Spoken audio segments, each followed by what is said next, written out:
Boa tarde a todas e a todos. Sejam muito bem-vindos para o terceiro módulo do nosso curso de Litigância Estratégica em Processo Estrutural, um curso realizado pelo SEDEMP e ENAMP com alguns parceiros, um curso de absoluto sucesso, com quase 1.200 inscritos. Tivemos a felicidade, inclusive, essa semana, de vários dos nossos professores, palestrantes, terem sido convidados, integrarem um grupo no Conselho Nacional do Ministério Público, voltado para o aprimoramento da atuação do Ministério Público na tutela coletiva. Cabral foi convidado, o Hermes Zanetti, Edilson Vitorelli, Gisele Góes, Suzana Henrique, Sérgio Cruz Arenhardt, ou seja, o nosso time, o time de professores desse curso, destacados professores, estarão contribuindo com o aprimoramento da atuação do Ministério Público na tutela coletiva.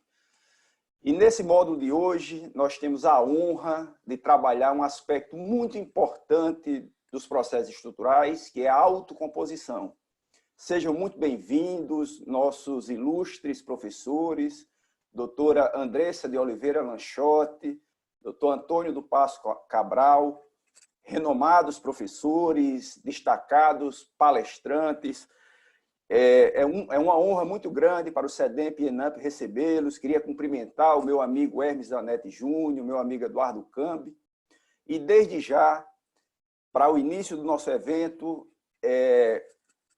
iniciar com a palestra da professora Andressa de Oliveira Lanchotti, promotora de Justiça em Minas Gerais, com pós-doutorado na Universidade de Coimbra, Portugal, doutora pela Universidade de Castilha-La Mancha, Espanha, mestra pela Universidade de Limoges, na França.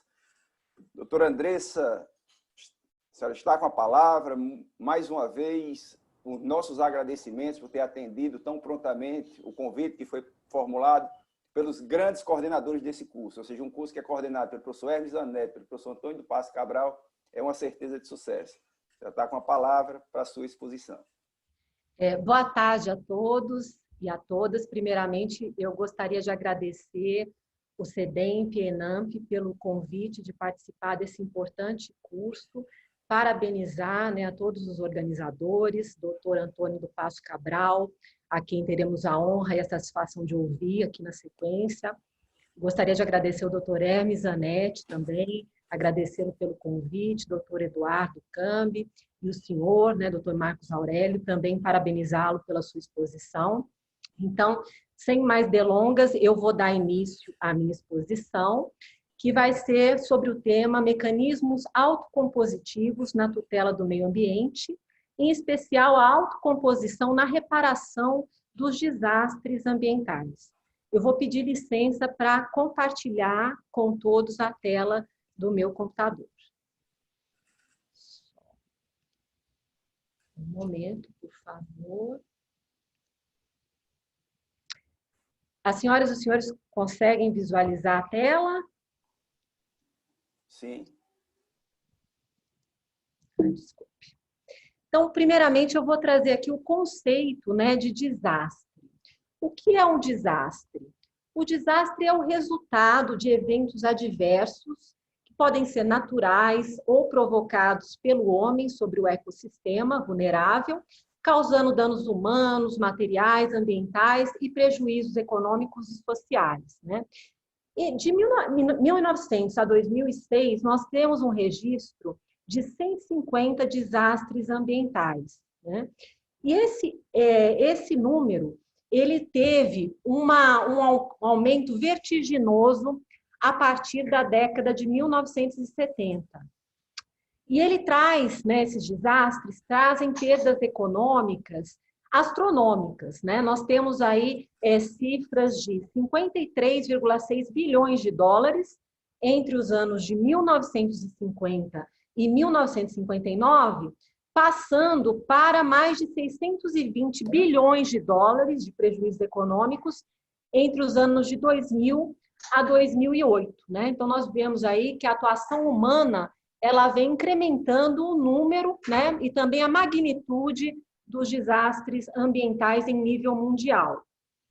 Então, a atuação, né, das instituições de justiça nos desastres ambientais, ela necessariamente deve ter um caráter de interdisciplinariedade, porque um desastre ele traz reflexos nos mais variados ramos do direito. Direito penal, direito civil, na área dos direitos humanos, nos direitos dos animais, né, entre outros ramos. Para também poder lidar adequadamente com desastres ambientais, é necessário uma interinstitucionalização. Uma instituição sozinha, ela não é capaz, né, de lidar, de trazer soluções para todos os aspectos relacionados aos danos decorrentes de desastres. Precisa-se de uma atuação integrada entre o Poder Executivo, os ministérios públicos em seus diversos ramos, as defensorias públicas, a Defesa Civil, Corpo de Bombeiros, polícias, todos esses órgãos, eles devem ser envolvidos desde o primeiro momento na ocorrência de um desastre. E é necessário, né, ter uma atuação efetiva. E a autocomposição, ela vem ao encontro dessa necessidade de uma atuação efetiva. Por quê? Porque ela traz soluções mais céleres, traz soluções colaborativas, né, mais efetivas. Os dados mostram que quando as pessoas participam da construção de soluções para os problemas, elas se comprometem muito mais com essa solução, né? Então, por isso, essas soluções elas são muito mais efetivas em relação a quando são impostas por organismos externos, né? Então, tendo isso em mente, eu gostaria de trazer aqui para os senhores uma visão, né, em relação a respostas a desastres por meio da judicialização, como ocorreu em vários casos aí do passado, e respostas a desastres por meio da autocomposição. Então, eu gostaria de trazer esse exemplo, primeiramente, do incêndio na Vila Socó, em Cubatão, que ocorreu em 25 de fevereiro de 1984. Houve um vazamento de combustíveis, de oleodutos, que ligavam a refinaria Presidente Bernardes, de Cubatão, ao terminal portuário de Alemoa. Até o número de mortos ele não é devidamente conhecido, estima-se entre 93 e 508 mortos. 700 mil litros de combustível invadiram uma área de mangue. Esse desastre, né, Cubatão, é apontada pela ONU como a cidade mais poluída do mundo. Ela ficou conhecida globalmente como o Vale da Morte. Em relação à reparação ambiental, em 2013, um estudo de pesquisadores da USP concluiu que, mesmo em níveis aceitáveis, a poluição do ar em Cubatão ainda tem sérios efeitos na saúde da população. Um estudo da Organização Mundial da Saúde, também em 2014, indicou altos índices de poluição, a exposição anual dos cubatenses ao material particulado 3 vezes maior do que o desejável. Em 2014, a Comissão da Verdade da Ordem dos Advogados do Brasil buscou levar o caso de Cubatão à Organização dos Estados Americanos. E até hoje a Petrobras não divulgou os valores que foram gastos em indenizações em reparação ambiental relativos a esse desastre. Um outro caso, né, que eu gostaria de trazer é o caso da poluição gerada pela fabricação de agrotóxicos em Paulínia. Nos anos de 1975 a 1993, a Shell Química fabricou agrotóxicos em Paulínia, contaminando lençóis freáticos próximos ao rio Atibaia com substâncias poluentes organoclorado persistentes, como aldrin, endrin, dieldrin, né? Comercializou esses produtos até o ano de 1985 no Brasil, quando a comercialização no Brasil foi proibida. Mas a produção desses produtos, ela continuou ocorrendo até a venda da fábrica pela Shell, né, que ocorreu no ano de 1993.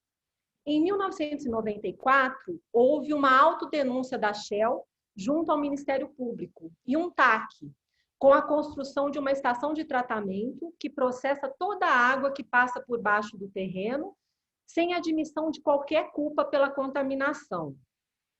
No ano 2000, a CETESB, o Instituto Adolfo Lutz e o laboratório CENIC comprovaram a contaminação da água dos poços com níveis até 11 vezes acima do permitido na legislação brasileira. A Shell admitiu ser a fonte da contaminação das chácaras na redondeza.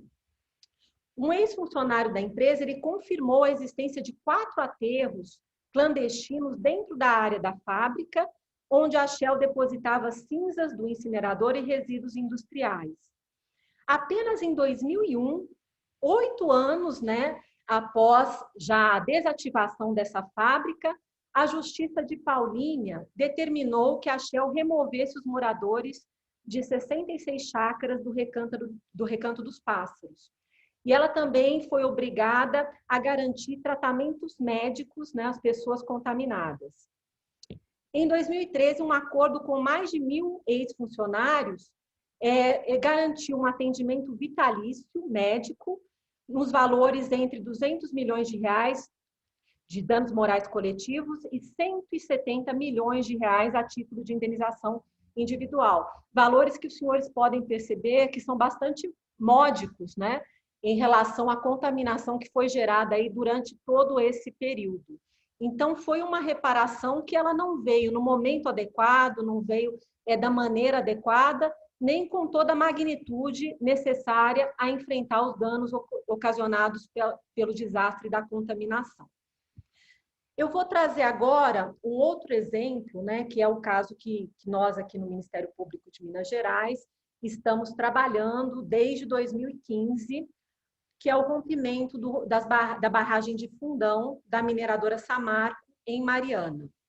Então, em 2015, no dia 5 de novembro, ocorreu o rompimento da barragem de Fundão, atingindo aí toda a bacia do Rio Doce, desde Mariana, do distrito de Bento Rodrigues, até a foz do Rio Doce, no município de Linhares, no Espírito Santo, atingindo mais de 200 municípios e mais de 600 quilômetros de contaminação. Então, em dezembro de 2015, foi proposta uma ação civil pública pelo Estado de Minas Gerais, com pedido de 20 bilhões de indenização. Em maio de 2016, foi proposta uma ação pelo Ministério Público Federal com um pedido de 150 bilhões de indenização. Em março de 2016, houve um acordo nessa ação proposta pelo Estado de Minas Gerais, União Federal, Estado do Espírito Santo, autarquias, entidades federais e estaduais, que esse acordo se denominou TETAC, Termo de Transação e Ajustamento de Conduta, criando 41 programas de reparação socioeconômica e socioambiental. Hoje são 42 programas de reparação, tanto socioeconômica como socioambiental. Apenas 3 assessorias técnicas hoje se encontram em campo, A bacia toda foi dividida em 17 regiões e apenas 3 assessorias técnicas estão realmente aí assessorando os atingidos ao longo da bacia. Houve um intenso processo de negociação, Eu assumi a área ambiental do Ministério Público de Minas Gerais em dezembro de 2016, quando o doutor Antônio Sérgio Toné assumiu a Procuradoria-Geral de Justiça. A partir de então, eu passei a coordenar a força-tarefa do caso Samarco, E já coloquei, desde o primeiro momento, o olhar com busca à autocomposição, tentando resolver essas questões que o simples processo judicial ele não vai conseguir, por si só, solucionar. E, juntamente com as outras instituições do sistema de justiça, numa atuação coordenada com o Ministério Público Federal, com o Ministério Público do Espírito Santo, com as defensorias públicas da União, dos estados de Minas Gerais e Espírito Santo, e com as advocacias públicas, tanto quanto da União, quanto do estado de Minas Gerais e Espírito Santo, nós demos início a um intenso processo de negociação, em busca de corrigir problemas estruturantes nesse termo de ajustamento de conduta, firmado em março de 2016, o termo TETAC. Qual que era a principal crítica aí de todas as instituições de justiça e também da sociedade, o déficit de participação dos atingidos na reparação, né? Eles não tinham voz na reparação.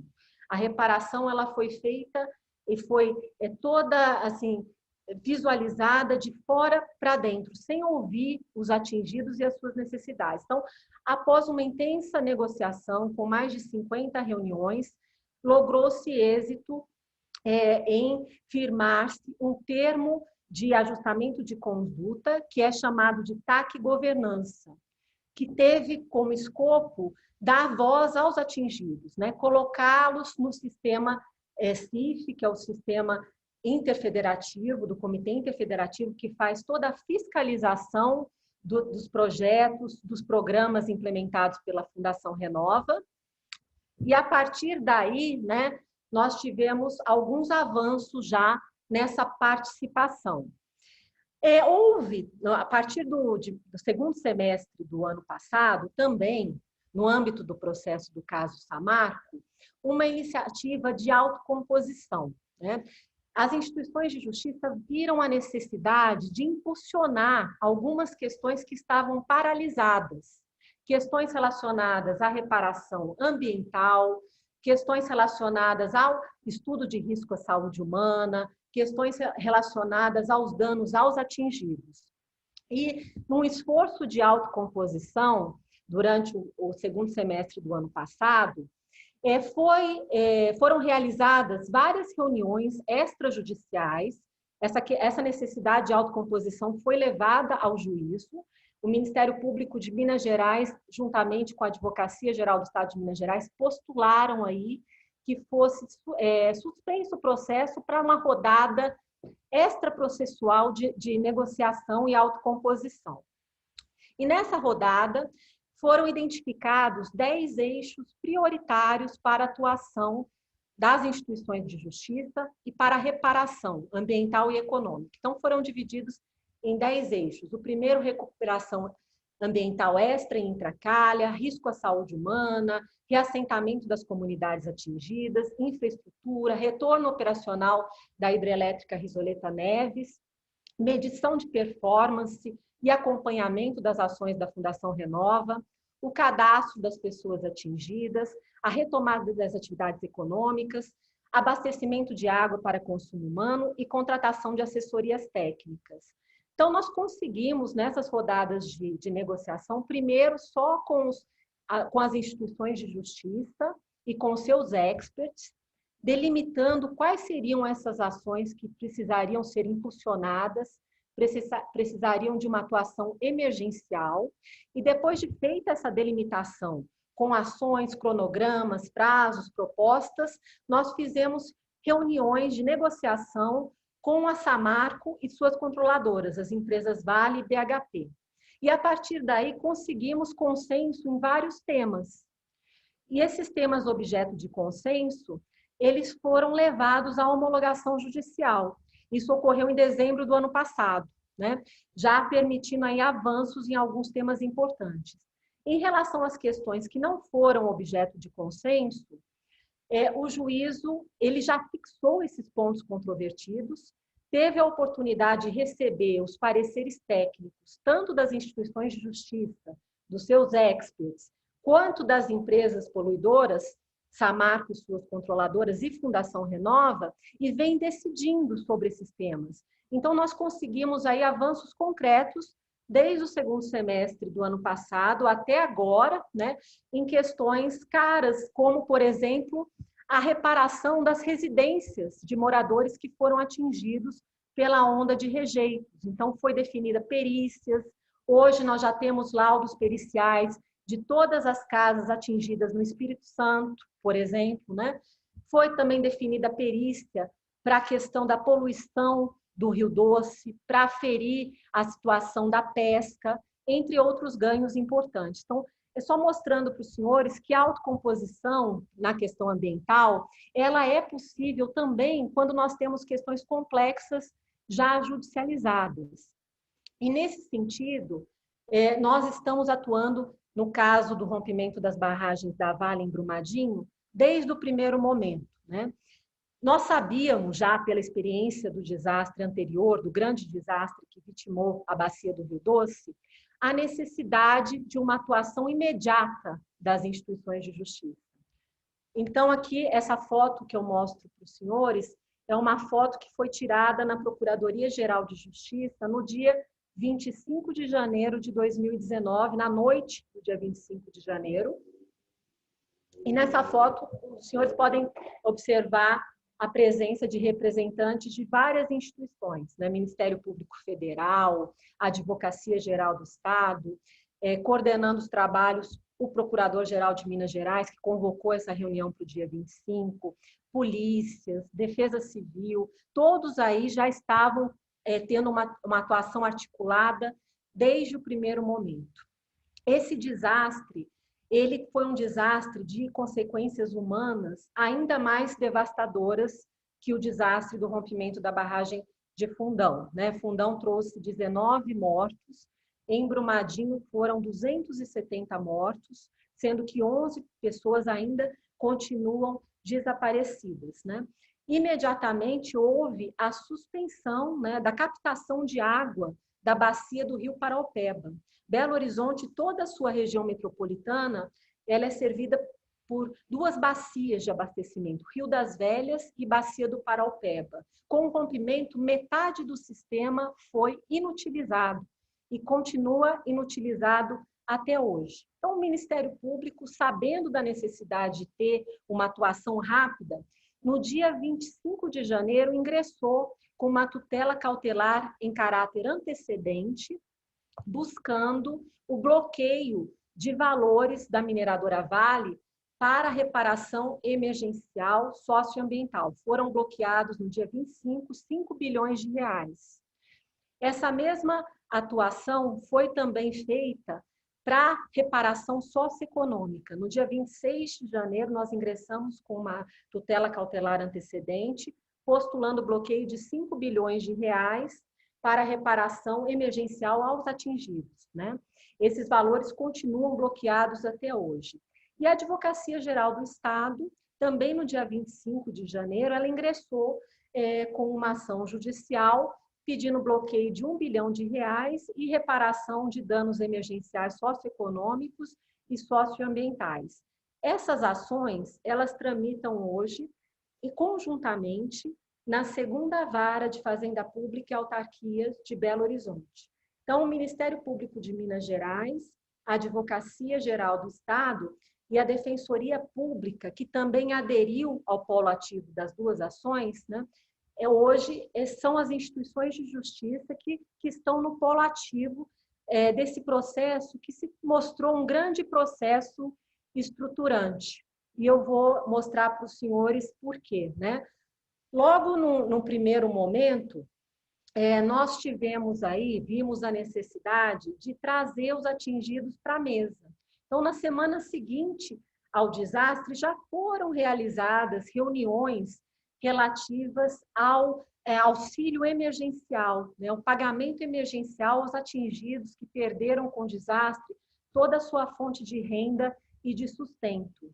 E numa das primeiras audiências, nós já logramos um acordo judicial nessas ações civis públicas, que permitiu aí o pagamento de valor de um salário mínimo para todos os atingidos na bacia do Rio Paraopeba, a 1 quilômetro da calha do rio, desde Brumadinho até o município de Pompéu, né, na usina hidrelétrica de Retiro Baixo, que é onde os rejeitos, os sedimentos, eles foram retidos com o desastre. Então, foi concedido esse auxílio emergencial já numa audiência de conciliação. Então, foi um trabalho que teve um trabalho preparatório aí de reuniões extrajudiciais com Defensoria Pública, com o Ministério Público, com o Ministério Público Federal também, né, que atua nessa ação juntamente com a Advocacia Geral da União e com a Defensoria Pública da União, na qualidade de amicus curiae,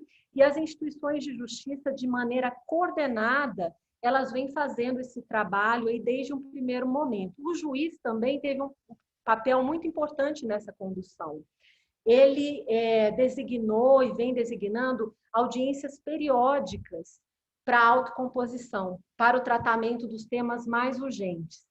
Nos primeiros meses do desastre, essas audiências elas eram quinzenais, né? Hoje são audiências mensais. As instituições de justiça, fazendo sempre uma escuta ativa dos atingidos, levam os problemas que mais afligem a todos a audiência e nós vamos conseguindo aí, pouco a pouco, dar um encaminhamento adequado.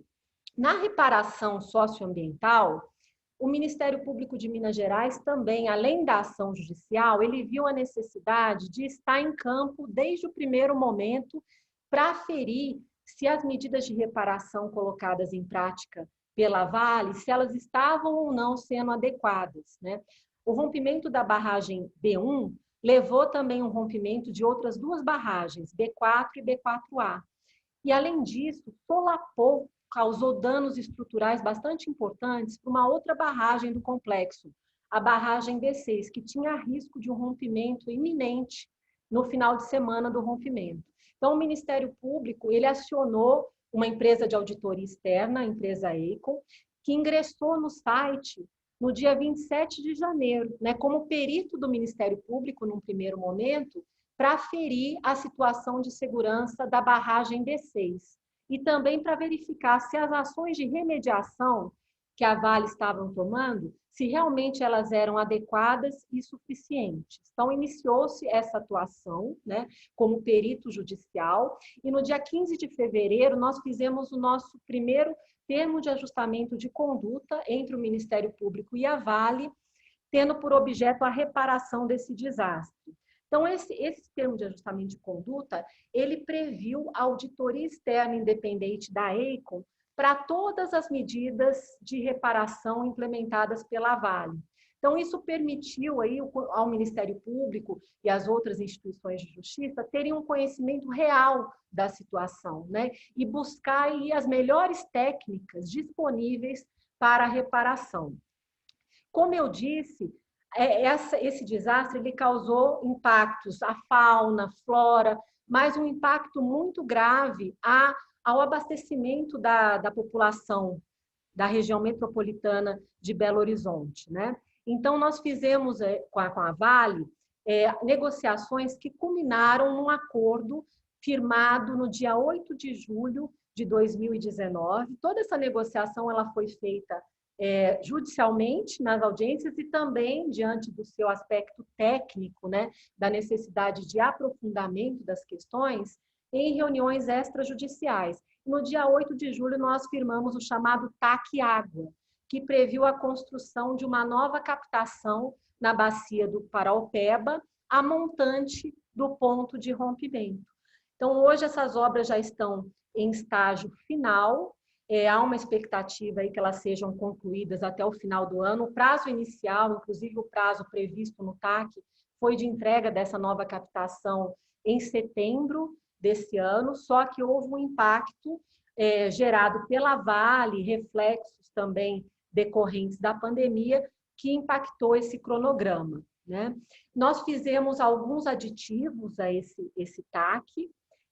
Um dos aditivos previu o abastecimento dos clientes essenciais, porque nós vimos que haveria um risco de clientes essenciais, como hospitais, presídios, universidades, ficarem sem água na hipótese de rompimento de outras barragens na bacia do Rio das Velhas. Além da barragem rompida em Brumadinho, há em Minas Gerais mais de 30 barragens em nível de emergência. Então, nós temos aqui 4 barragens em nível 3 de emergência, todas da mineradora Vale, que significa em ruptura ou na iminência de ruptura, né? E 3 dessas barragens estão na bacia do Rio das Velhas. Então, se uma dessas barragens romper hoje, sem essa nova captação pronta, há um risco de colapso total do sistema. Então, para mitigar isso, nós fizemos alguns aditivos prevendo o abastecimento de clientes essenciais e outras medidas de controle. Nós também vimos, desde um primeiro momento, a necessidade de monitoramento e diagnóstico adequado das medidas de recuperação ambiental. A reparação do meio ambiente ela não pode ocorrer sem análise de dados pretéritos, diagnóstico efetivo da contaminação e de seus efeitos para a saúde humana e para os biomas afetados.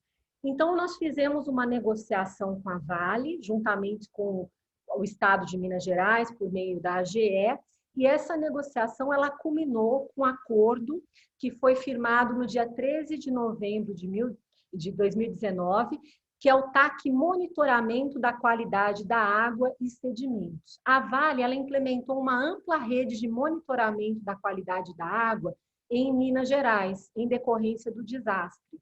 Então, o objetivo do TAC é transferir todo esse conhecimento para o IGAM, que é o Instituto Mineiro de Gestão das Águas, mas também estruturar o IGAM para receber esses dados de monitoramento, né? Porque o desastre do Rio Doce ele nos mostrou que havia aí lacunas de informações mesmo. Para poder chegar aí à reparação integral, é necessário ter um diagnóstico da situação anterior, né? E também da situação posterior dos danos causados pelo desastre. Então, com esse TAC, o IGAM vai ser completamente estruturado para receber os dados de monitoramento, e essa rede de monitoramento, tanto da água superficial quanto da água subterrânea, ela foi amplamente aí, ampliada, né? Ela foi ampliada para o IGAM ter um conhecimento mais adequado da situação atual. Outro ponto que também nós atuamos bastante de maneira extrajudicial foi na elaboração, desde o primeiro momento, de um estudo de risco à saúde humana e risco ecológico, né? Para dar segurança à população atingida, porque há muita dúvida. É possível consumir os peixes da bacia do Paraupeba?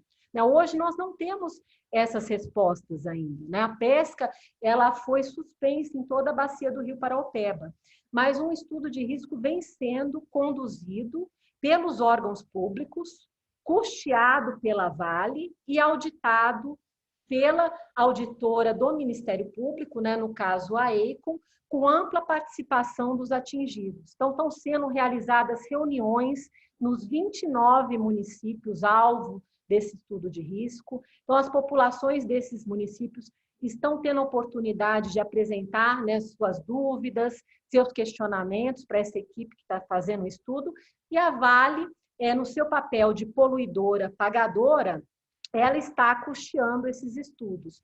Todas essas ações, elas são apresentadas mensalmente em reuniões de apresentação de auditoria que são realizadas no Ministério Público. Então, são reuniões que têm duração aí de 6 horas, 7 horas, onde a auditora apresenta todos os avanços ocorridos no mês, né? A participação dos órgãos públicos, tanto da Secretaria Estadual de Meio Ambiente, da Fundação Estadual de Meio Ambiente, do Instituto Mineiro de Gestão das Águas, do Instituto Estadual de Florestas, a participação da Defensoria Pública, hoje também com as assessorias técnicas que já estão em campo na bacia do Paraupeba. As assessorias técnicas vêm participando dessas reuniões, né, que são realizadas no Ministério Público, e conseguimos, por meio das reuniões, trazer aí os problemas, né, para a Vale apresentar as respostas, cobrar os cronogramas, exigir aí respostas mais efetivas na reparação.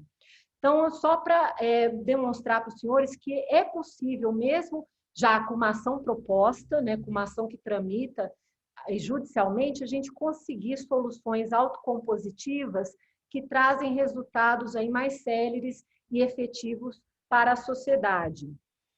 O desastre, ele também trouxe ao conhecimento do Ministério Público a existência de outras estruturas, como eu disse, em risco no Estado. Então, nós propusemos uma ação civil pública que tramita aqui em Belo Horizonte, na primeira vara de Fazenda Pública, que nós denominamos de Top 10, né? Porque logo na semana seguinte ao rompimento, chegou ao conhecimento do Ministério Público, numa busca criminal, a existência de uma lista de 10 barragens da Vale em Alarm Zone, que é uma situação de risco superior ao aceitável. E nessa lista constavam as barragens B1 e B4A, que colapsaram no dia 25 de janeiro. Então, nós soubemos que tinham pelo menos 8 barragens da Vale em situação de risco pior que B1 e B4A. A partir daí, nós propusemos essa primeira ação e mais cerca de 20 ações no Estado. Fizemos uma ação coordenada de segurança de barragens no Estado.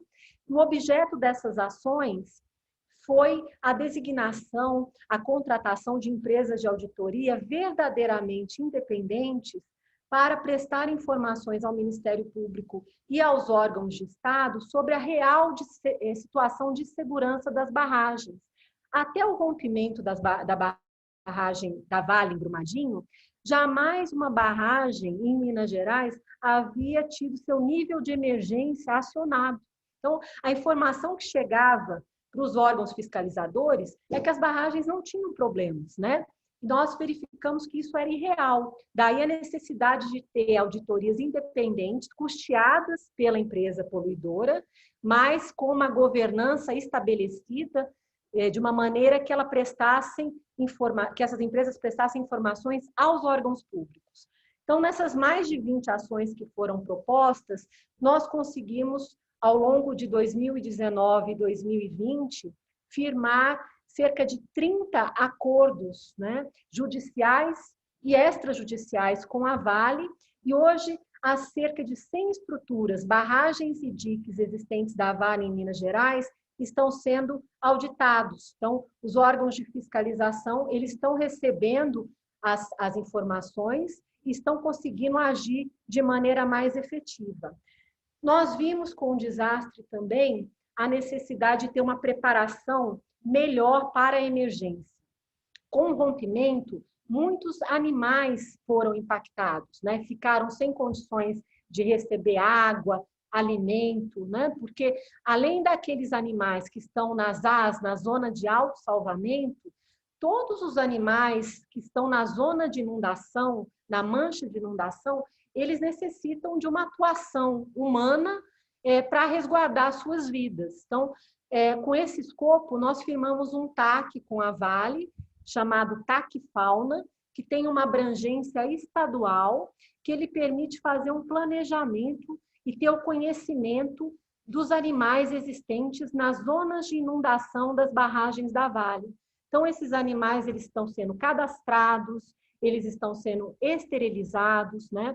Em relação às barragens que tiveram evacuação da zona de autossalvamento, que são as barragens em nível 2 ou nível 3 de emergência, todos os animais que estavam nessas áreas, eles foram retirados dessas áreas, eles foram levados para fazendas de abrigo de fauna, que são mantidas e custeadas pela Vale, eles são acompanhados por auditoria independente e nós recebemos também reportes mensais em reuniões sobre a situação. Então, foram feitas também iniciativas de adoção para os animais domésticos, né? Foram feitas iniciativas de reabilitação para os animais silvestres. Um exemplo aí de uma ação de planejamento bastante importante realizada. Nós firmamos um TAC também sobre segurança hídrica, já nesse ano de 2020, com a Vale. Esse acordo ele tem por objetivo obras estruturantes para a segurança hídrica da região metropolitana, em razão do risco de comprometimento da bacia do Rio das Velhas.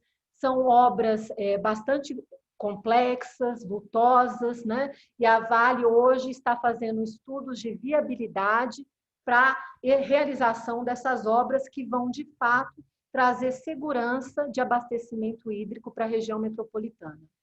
Eu também, antes de finalizar, gostaria de falar de uma outra iniciativa que nós firmamos no ano passado, no dia 23 de setembro, que foi o chamado TAC Dam Break. Com o rompimento, chegou ao nosso conhecimento que os estudos de cenário de ruptura hipotética das barragens da Vale, chamados Dam Break, eles estavam subdimensionados. Então, todo o planejamento de emergência das barragens, os planos de ações emergenciais, os planos de segurança das barragens, eles têm como diretriz a mancha de inundação, né? O chamado dam break, o estudo de ruptura. E a Vale fazia esses dam breaks com premissas pré-definidas.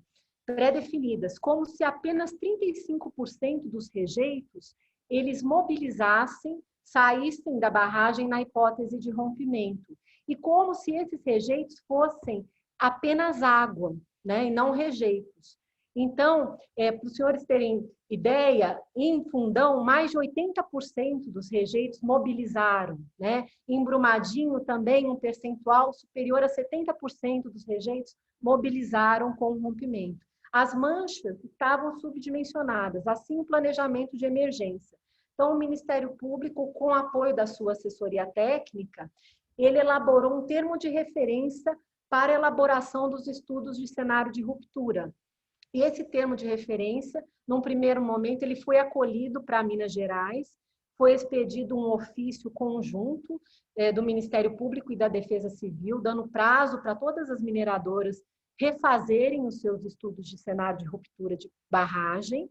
Nós tivemos uma atuação articulada com o Ministério Público Federal, né, no estado do Rio de Janeiro, o colega Renato Machado, do MPF, juntamente com o colega André Dixten, que é o coordenador do Centro de Apoio do Rio de Janeiro, nós fizemos uma atuação buscando que a Agência Nacional de Mineração adotasse esse termo de referência em nível nacional.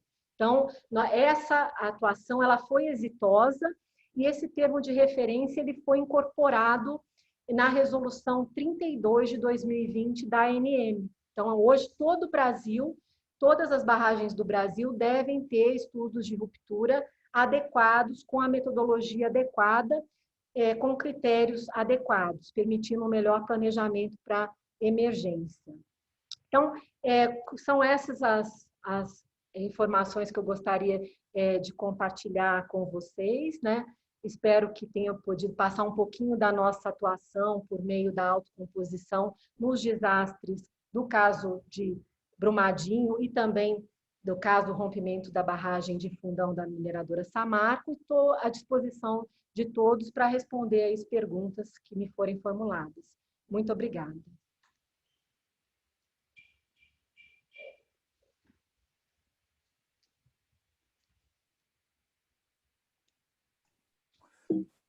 Andressa, muito obrigado pela sua belíssima explanação, muito rica de informações, os casos são realmente excelentes.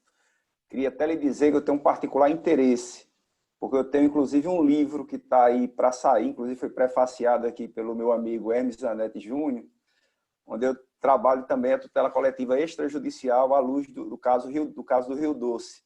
Então, fiquei realmente bastante interessado pela sua colocação, pelas suas informações e principalmente por ter reiterado com tanta propriedade a importância da autocomposição nesses conflitos mais complexos. Muito obrigado, foi realmente excelente sua explanação. E desde já eu passo a palavra, vou fazer aqui a apresentação muito rápida, do colega, do professor Antônio do Passo Cabral, eu diria sem exagero, um dos grandes processualistas do Brasil. O professor Antônio de Passo Cabral, apesar de jovem, é hoje já uma das grandes referências no Brasil na área do processo civil.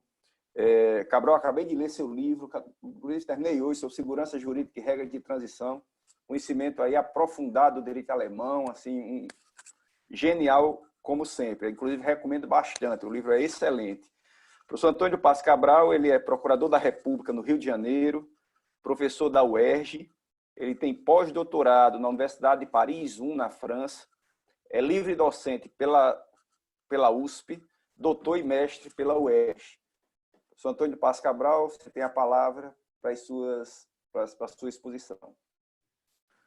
Bom, boa tarde a todos e todas. Eu queria agradecer aqui a gentil apresentação do colega, amigo Dr. Marcos Aurélio. Eu queria cumprimentar a Andressa pela exposição e pelo trabalho espetacular que tem feito nesses casos, que são casos complexos, né? E agradecer também pelo tempo que dispensou para estar aqui com a gente nesse curso, né? Cumprimentar os amigos que estão aqui nessa mesa virtual, pelo menos os que eu vejo aqui, né? O Eduardo Cambi e o meu querido irmão, que foi uma das pessoas mais generosas e afáveis que eu já conheci. A academia me apresentou, antes do MP, a academia me apresentou para ele, que é o professor Hermes Zanetti Júnior. Agradecer também a todo o staff da Escola do Rio Grande do Sul, da ENAMP, o colega Marcelo André Azevedo, que tem dado todo o apoio para que a gente organizasse esse curso, né, Zanetti? E dizer da nossa felicidade dele estar tendo um feedback bacana dos colegas de todo o Brasil que estão inscritos e também do público em geral, né, já que, como o Marcos Aurélio salientou, nós estamos tendo muitos espectadores que são de fora do Ministério Público, mas que também se interessam pelo tema e percebem a importância do tema hoje em dia, né? E dentro da divisão que a gente pensou em fazer, né, hoje caberia a mim e a Andressa falar um pouquinho sobre a autocomposição nos processos estruturais, que, como a Andressa salientou, é uma temática absolutamente fundamental para esse tipo de processo, onde muitas vezes as soluções são de longo prazo, dependem de um arranjo institucional subjetivo e objetivo muito difícil de se obter, e a adaptação das ferramentas do processo tradicional para o processo estrutural é uma necessidade quase que inescapável nos processos em geral. Claro que alguns processos coletivos e alguns processos estruturais são menos complexos do que outros, né? Nem todo processo estrutural vai ser um processo da dimensão do caso Rio Doce ou do caso de Brumadinho, né? Mas esses casos limítrofes, limites, eles apontam uma tendência, né? E essa tendência da autocomposição me parece muito relevante. Eu tenho uma apresentação de PowerPoint, vou tentar compartilhar aqui a minha tela com vocês. Digam-me se estiverem conseguindo ver a tela. Agora eu vou... Bom, eu vou ter alguns temas aqui para tratar. Eu queria fazer uma abordagem que salientasse alguns aspectos da consensualidade no campo do interesse público e mostrar como ela é uma tendência em geral na nossa atividade no Ministério Público, né? E com isso tentar, de alguma maneira, nessa primeira parte da minha exposição, desmistificar a ideia de que nós podemos trabalhar de maneira autocompositiva. Assim como muitos profissionais fora do Ministério Público foram criados, foram formados numa lógica de litigiosidade, de pensar em sempre levar para o judiciário os problemas, muitos de nós também fomos criados e formados dentro dessa lógica. Uma lógica belicosa, uma lógica de que tudo que a gente resolvesse ia ser na marra, né, levando para o judiciário e tentando obter decisões judiciais que a fórceps fossem implementar as medidas ideais, né, da solução ideal para o conflito, tal como previsto no direito objetivo. Mas nesses casos de processo estrutural, constantemente essa é uma solução subótima, uma solução que não é a ideal, porque dificilmente a gente vai resolver problemas mais complexos que às vezes envolvem a reestruturação de uma atividade, uma mudança de um estado de coisas que tem alguma desconformidade em relação ao direito, com uma canetada do juiz. Então, pensando que isso é uma realidade difícil de mudar numa lógica de decisões de uma tacada só, a gente tem que pensar em como abordar a solução desses problemas de maneira mais contemporânea. E essa contemporaneidade passa também por uma ideia de que nem tudo deve ir para o judiciário, né? Nós, do Ministério Público especificamente, devemos assumir esse protagonismo. Mas, como eu disse, formados numa tradição belicosa que imaginava que os conflitos deveriam ser resolvidos sempre por uma intervenção heterocompositiva, quer dizer, um terceiro que vai decidir porque nós, envolvidos no conflito, não conseguimos resolvê-lo, a gente vê que nos últimos anos existe uma tendência de que o ordenamento seja a ponte, né, para soluções autocompositivas, o que significa que é a obtenção de uma justiça negocial ou negociada. E isso, que sempre foi pensado na lógica do direito privado, da disponibilidade, da possibilidade de renúncia às posições jurídicas, e, portanto, era infenso aos espaços publicizados do direito, caminha nos últimos anos para que a gente consiga enxergar espaços de consenso também em áreas muito dominadas tradicionalmente pelo interesse público. Então, nas causas da Fazenda Pública, do Ministério Público, tem sido visualizada uma clara tendência no Brasil e no mundo, né, disso. E eu vou elencar aqui para vocês, na minha apresentação de PowerPoint, algumas das tendências, algumas das normas que apontam para essa tendência, né? A gente vê já há algum tempo, há pelo menos quase 20 anos, né, o incremento da conciliação nas causas de Estado, recentemente levadas, inclusive, para o Decreto-Lei 3365 em matéria de desapropriação. A gente vê também, há algum tempo, a redução crescente das hipóteses de reexame necessário. A remessa necessária, duplo grau de jurisdição obrigatório, vem sendo reduzido cada vez mais. A gente vê também que a Fazenda Pública tem relativizado espaços no direito tributário onde a gente imaginava que era o reduto da legalidade estrita, né, onde não haveria discricionariedade, o lançamento tributário compreendido como um ato jurídico em sentido estrito, impassível de ser renunciado pela Fazenda. Mas a gente já vem vendo há algum tempo a possibilidade que a lei garante aos entes públicos de não ajuizarem a execução fiscal quando o valor do débito vai até um certo limite, ou sequer que se inscreva em dívida ativa, né? Então, às vezes, se inscreve em dívida, não ajuiza a execução, mas pode haver protesto daquele título, mas em outras vezes sequer há inscrição em dívida ativa, o que demonstra cada vez mais discricionalidade nesse campo. Agora, recentemente, há uns 15 dias, foi protocolado no Congresso Nacional um projeto de arbitragem tributária. Então, a gente está seguindo esse caminho para a arbitragem. Um caminho que a gente já vem vendo em outras esferas do direito público, né? Hoje em dia, a gente tem a arbitragem em matéria trabalhista, foi introduzida na CLT pela reforma trabalhista do governo Temer.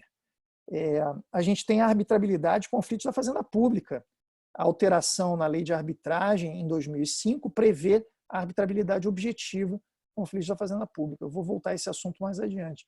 E agora a gente tem, inclusive, possibilidade de arbitragem feita em desapropriação, que a gente imaginava também que era um reduto onde a autonomia da vontade jamais fosse entrar. E a gente vê há alguns anos hipóteses de mediação envolvendo a administração pública. Elas foram ampliadas em sobremaneira pela edição da lei de mediação, sobretudo os artigos 32 a 40, e mais recentemente também previstas para a desapropriação. E na tutela coletiva? Na tutela coletiva a gente tem há mais tempo, né, uma tradição de autocomposição. A gente tem desde o nosso termo de ajustamento de conduta, e até antes, se a gente for ver, a lei 6385 de 76, alterada em 78, previa lá termo de compromisso, que é um TAC em matéria coletiva, celebrado nas violações ao mercado de capitais. A gente tem esse termo de compromisso mais recentemente também previsto na regulação dos acordos celebrados pelo regulador, no caso a CVM, com os violadores dos direitos dos investidores. A gente tem os acordos de leniência, que eu coloquei aqui no artigo 86 da Lei 12.529 de 2011, que é a Lei de Defesa da Concorrência, mas eles já vinham desde a Lei 8884 de 94. Então, eles já estão no nosso ordenamento desde 94, na defesa da concorrência, na antiga Lei do CAD, reproduzidos na Lei de 2011, que substituiu a 8884. E também previstos na Lei Anticorrupção, nos artigos 16 e 17. A gente tem um compromisso de cessação também na lei anticoncorrencial. Temos mais recentemente os acordos administrativos em processo de supervisão, conduzidos pelo Bacen, e nas alterações da Lei de Introdução às Normas do Direito Brasileiro, a LINDB, modificada no final do ano de 2018, a gente vê o compromisso no artigo 26, sobre o qual, inclusive, um dos primeiros a escrever foi o professor Zanetti, em coautoria com o professor Didier. E ali se traz uma ampla possibilidade de negociação do poder público, né? A isso a gente poderia acrescentar a recente lei de transação na esfera federal, que foi editada já no período de pandemia, em abril último de 2020. Tudo isso vem nessa linha de autocomposição, né? E na nossa atividade no Ministério Público especificamente, é importante lembrar da Resolução 118 de 2014, final do ano de 2014, foi editado pelo CNMP, uma resolução importante, que é a resolução que disciplina meios alternativos de solução de controvérsias pelo MP. Ela se aplica em todas as áreas da nossa atuação, inclusive em matéria penal, e ela prevê diversas modalidades técnicas autocompositivas. Então, a gente tem que pensar sobre essas técnicas e ver como a gente pode imaginar solução de controvérsias autocompositivas e heterocompositivas utilizadas nas soluções dos problemas do Ministério Público, tanto os problemas em tutela coletiva geral, como especificamente, como a gente provoca aqui, a reflexão para o processo estrutural. A primeira questão que eu acho que eu queria colocar para vocês é a questão preliminar. Será que todos esses mecanismos autocompositivos e heterocompositivos contemporâneos que permitem que se chegue pela autonomia da vontade a soluções para conflitos são cabíveis nas causas que a gente atua, são cabíveis nos processos estruturais? Será que todo processo estrutural poderia ter mediação, conciliação, arbitragem para a tutela coletiva? Bom, como a gente está falando de autocomposição, a gente tem que pensar mais em mediação e conciliação, né? E aí a gente vem naquelas diferenças tradicionais da mediação para a conciliação, em que a gente vê na literatura em geral, especificamente na literatura sobre mediação. Quando a mediação teria um papel mais reduzido do mediador, e o mediador não poderia propor soluções em concreto, dar alternativas de decisão, ele seria mais um facilitador para que as próprias partes em conflito encontrassem essas soluções, enquanto que o papel do conciliador poderia ser um papel mais ativo. Eu sempre achei eu sempre tive uma impressão, né, com todo respeito aos colegas que pesquisam mediação e conciliação, sempre imaginei uma certa artificialidade nessa distinção, né, e consigo ver, enxergar, né, a distinção teórica, mas na prática eu acho muito difícil enxergar barreiras que impedissem um mediador de sugerir algum tipo de solução, etc. Por isso eu tenho dificuldade de enxergar essa diferença na prática, né? E ela é uma diferença que hoje em dia passou a ser muito importante, porque o artigo 334 do Código de Processo Civil traz um incentivo grande à conciliação e à mediação. Aliás, o CPC é um código da autocomposição, né? Porque ele traz capítulos regulando a mediação, o papel dos mediadores, as câmaras de mediação, e o primeiro ato do procedimento é uma audiência, as pessoas são convocadas antes mesmo da apresentação da defesa, o réu é convocado para uma audiência de mediação de conciliação. E aí você tem que saber se o mais adequado é uma audiência de mediação ou uma de conciliação a partir do tipo de conflito, né? E normalmente se diz que aqueles casos em que o conflito envolve uma relação de longo prazo, onde o tecido social deva ser recuperado, aquele sentimento ruim que possa ter sido originado do conflito deva ser preservado, porque aquelas pessoas, terminado o processo, terminado o conflito, como se espera, elas vão continuar tendo relações das quais elas dificilmente podem se afastar, né? Relações familiares, por exemplo, né? Ou empresas que são empresas envolvendo familiares, relações empresariais de longo prazo, conflitos entre sócios. Então, são hipóteses em que salientado talvez o cabimento mais adequado da mediação, ao invés de ser o cabimento da conciliação. Isso atrairia, no campo do Ministério Público, a hipóteses em que os colegas estejam atuando, por exemplo, em várias famílias, em que a gente esteja pensando nesses conflitos onde as pessoas tenham relações dessa natureza. Mas isso seria uma hipótese muito restrita de nossa atuação. Nos processos estruturais, dificilmente eu vejo hipótese em que a audiência de mediação seria a mais adequada. Me parece que as hipóteses de processo estrutural são mais afetas à ideia de conciliação. Eu nunca tive esse tipo de constrangimento, mas há relatos de colegas em diversos ministérios públicos que têm sido intimados, às vezes, para audiências de mediação, realizadas ou nesses centros anexos ao judiciário, sejuscs, né, ou em câmaras outras, né, onde eles não existem. Eu já vi relatos, inclusive, de audiências dessa natureza estarem sendo conduzidas por cartórios, tabelionatos, né? E aí os cartórios são responsáveis por contratar um mediador.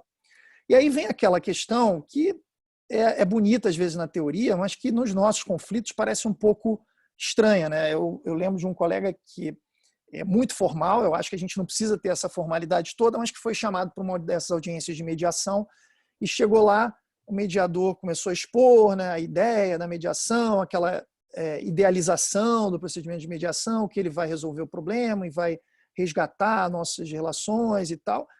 E o colega começou a sentir uma certa artificialidade naquele discurso, né, porque ali não havia propriamente relações a serem resgatadas, era uma instituição pública, o Ministério Público, apresentado por um oficial, né, um agente, que é um burocrata, como somos nós, né, que assumiu suas funções por concurso público, que atuamos com base em poderes e deveres, né, temos uma margem de disponibilidade reduzida e temos que responder a anseios de titulares do direito material que não somos nós mesmos, né? Então, a gente tem que estar ciente dessa nossa responsabilidade e às vezes, a institucionalidade leva a uma certa formalidade. E aí ele começou dizendo assim, olha, não, a senhora, doutora e tal, se a senhora me permitir. Aí diz que a mediadora virou para ele e falou assim, me chama de você. Né? Então, às vezes, aquela ingenuidade de que a simplificação dessas formalidades é o que vai fazer com que todos nós nos sintamos amigos, né? E isso vai colaborar para uma solução. Se isso pode ser relevante ou como técnica de negociação ou mediação, eu deixo para o pessoal especialista em mediação responder. Mas nas causas do Ministério Público, normalmente nos processos estruturais, quando se chega ao ajuizamento de uma ação, é porque as tratativas amistosas, exauridas na fase preliminar, no inquérito civil, já passaram por isso, né? A gente já passou por essas fases. Muitas vezes os inquéritos civis demoraram anos. Foram reuniões, reuniões e mais reuniões para tentar resolver o problema. Então, quando você chega ali no judiciário, talvez a errônea compreensão da atuação nossa do Ministério Público e a errônea compreensão do tipo de conflito que está sendo levado para essa audiência tem levado a esse tipo de ilusão a respeito do fenômeno. Então, me parece que o papel da mediação coletiva é um papel que tem que ser muito pensado hoje em dia no Ministério Público. Né? Para que vamos usar a mediação e quando vamos usar a mediação? Se essas técnicas são ou não são adequadas para as causas que a gente está atuando. E me parece, numa primeira aproximação, que especificamente nos processos estruturais não seja caso de mediação. Conciliação, sim. E aí a gente vai ter que estudar o papel do Ministério Público nesses conflitos. Né? O Ministério Público vai ser o catalisador dessa atividade conciliatória. Nós vamos pilotar a conciliação, né? Designando as audiências, intimando as pessoas, trazendo-os para o Ministério Público, e aí sim, com a preocupação de que ofereçamos um espaço adequado, em que as pessoas se sintam bem, com um cafezinho, com um sorriso no rosto, um ambiente acolhedor e não com hostilidade, ou com uma postura, como constantemente a gente vê na justiça também, né? Aquela assim, tem acordo ou não tem? Ah, não tem acordo, então vou lavrar uma ata aqui e todo mundo está dispensado. Né? Tentar entender qual é o problema, qual é o lado das pessoas, todos os polos dentro desse conflito, né? Especialmente no processo estrutural, que nas primeiras sessões a gente viu que é um tipo de conflito que muitas vezes não tem dois polos. Né? É um tipo de conflito que tem uma diversidade de interesses envolvidos enorme. Uma diversidade de interesses que se revela numa multipolaridade. Então, entender o que cada um está olhando e o ângulo do qual cada personagem está olhando o conflito é essencial para que a gente possa imaginar as formas de resolver esse conflito. Né? E aí eu acho que nós temos que ser, no Ministério Público, esse catalisador, esse polo para o qual convergem as pessoas e do qual se propagam difusamente as alternativas e as proposições para resolver o conflito. E não como um mero espectador. Nós não podemos deixar que a conciliação seja transferida da fase extrajudicial para a fase judicial, porque a gente perde a mão, a gente perde o comando desse procedimento, a gente perde a possibilidade de oferecimento de alternativas e de estar, de alguma maneira, protagonizando essa atividade de conciliação. Um outro ponto que eu queria salientar, mas eu não vou ter tempo aqui, só deixo a provocação, é até que ponto a arbitragem pode servir para a tutela coletiva. Né? Esse é um tema muito debatido no estrangeiro, pouco debatido no Brasil, e eu conscientemente não vou falar sobre isso aqui, porque o tema que a gente pensou é um tema de autocomposição, e a arbitragem é heterocompositiva, né?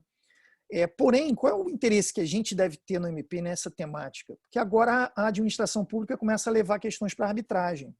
Será que a gente poderia permitir que a administração pública levasse para a arbitragem problemas de tutela coletiva, lembrando que a administração pública também tem legitimidade para ajuizar algumas ações coletivas? Então, a legitimidade dos entes públicos, do executivo, para ajuizar ações coletivas, não me surpreenderia se essa legitimidade fizesse com que a administração pública, gostando da arbitragem, né, como parece estar gostando, levar daqui a pouco problemas de tutela coletiva para a arbitragem. E aí a gente tem diversos problemas, né? Quem deve pagar essa arbitragem? Quem vai pagar por isso? Né? Até porque a arbitragem é caríssima. Quem vai escolher os árbitros? Né? Normalmente os relatos na arbitragem são de inúmeros conflitos de interesse, inúmeros, né? Árbitros que já funcionaram como advogados dos envolvidos, né? Árbitros que muitas vezes dizem lá para os colegiados de árbitros que tem que julgar, julgando procedente em parte o pedido, porque tem que dar um pouquinho para cada um, porque senão ninguém mais escolhe a gente como árbitro, né? Essa é um lamento recorrente dos árbitros que são sérios, dizendo assim, olha, se o resultado ideal do processo é julgar procedente ou improcedente totalmente o pedido, essa que tem que ser a decisão final na arbitragem. E não esse procedente em parte para agradar todo mundo. Então, como a arbitragem é um mercado, ser árbitro é um mercado muito lucrativo, até porque nas principais câmaras arbitrais é um clubinho restrito de pessoas que são árbitros, né? E não há uma abertura democrática para que qualquer um se inscreva nessa lista de árbitros. Nós temos que nos preocupar com esses conflitos de interesse. Aliás, a Lei Complementar 75 de 93, que regulamenta a atividade do Ministério Público da União, tem uma norma bem interessante que prevê que os procuradores do trabalho podem funcionar como árbitros. Não sei se os colegas já viram essa norma. E acho que seria muito interessante que as associações do Ministério Público pensassem em mecanismos para permitir que os membros do Ministério Público pudessem funcionar como árbitros, que é exatamente o que a Resolução 118 nos manda fazer, né? Arbitrar conflitos de maneira imparcial. Lembrando sempre que para alguém ser árbitro não precisa ser advogado, né? Você pode ser árbitro sem ser advogado. Então, como não é uma atividade privativa de advogado, no meu modo de ver, não haveria nenhum problema a priori, né, de enxergar membros do Ministério Público funcionando como árbitros. Então, eu queria deixar essas reflexões, mas voltar aqui para os processos estruturais e a autocomposição. E aí eu vou provocar algumas reflexões aqui. A primeira dessas reflexões é que alguns dos processos estruturais se revelam em problemas que são de tutela coletiva envolvendo processos repetitivos, demandas repetitivas, muitas vezes envolvendo pretensões isomórficas, que são aquelas que levariam a tutela coletiva de direitos individuais homogêneos, né? Dentro da nomenclatura tradicional, aquela tipologia tradicional que divide os direitos, os interesses coletivos em sentido estrito, individuais homogêneos e difusos. E aí eu concordo com o Zanetti, com o Didier, quando eles vêm há alguns anos, acho que desde 2014 ou 2015, né, o Zanetti, eu não lembro qual é a edição do volume 4 do curso, acho que é de 2000, anterior ao código, né, acho que é 2014 talvez, defendendo que os incidentes de coletivização dos casos repetitivos, IRDR, recursos excepcionais repetitivos, são também uma outra forma de tutela coletiva, porque é uma tutela de grupos de pessoas em bloco. Então, eu aderi já há algum tempo a essa premissa, eu acho que os colegas têm razão, né? Pensar que a tutela coletiva é sempre aquela tutela coletiva pela ação civil pública, pelo inquérito civil público, diminuir a importância dos mecanismos de solução em bloco dos problemas de grupos. E hoje a gente tem outros braços dessa solução coletiva para os litígios. E um desses braços é a dos incidentes de casos repetitivos, né, que estão previstos no CPC, nos artigos 976 seguintes para o IRDR e 1036 seguintes para os recursos excepcionais repetitivos. Mas eu acrescentaria ainda um outro braço, que é o braço da centralização de processos por cooperação de juízes, que é o que está previsto no artigo 69, parágrafo 2º do Código de Processo Civil. Isso vem de uma recomendação do CNJ de 2011, e o CNJ tem elaborado, está em votação nesse momento, no plenário virtual, pode virar uma resolução, então está na iminência de virar uma resolução do CNJ, e, portanto, uma resolução com muito mais força do que era a recomendação do CNJ lá de 2011, para resolver questões de grupos de processos ou de grupos de pessoas a partir da centralização de processos no mesmo juízo.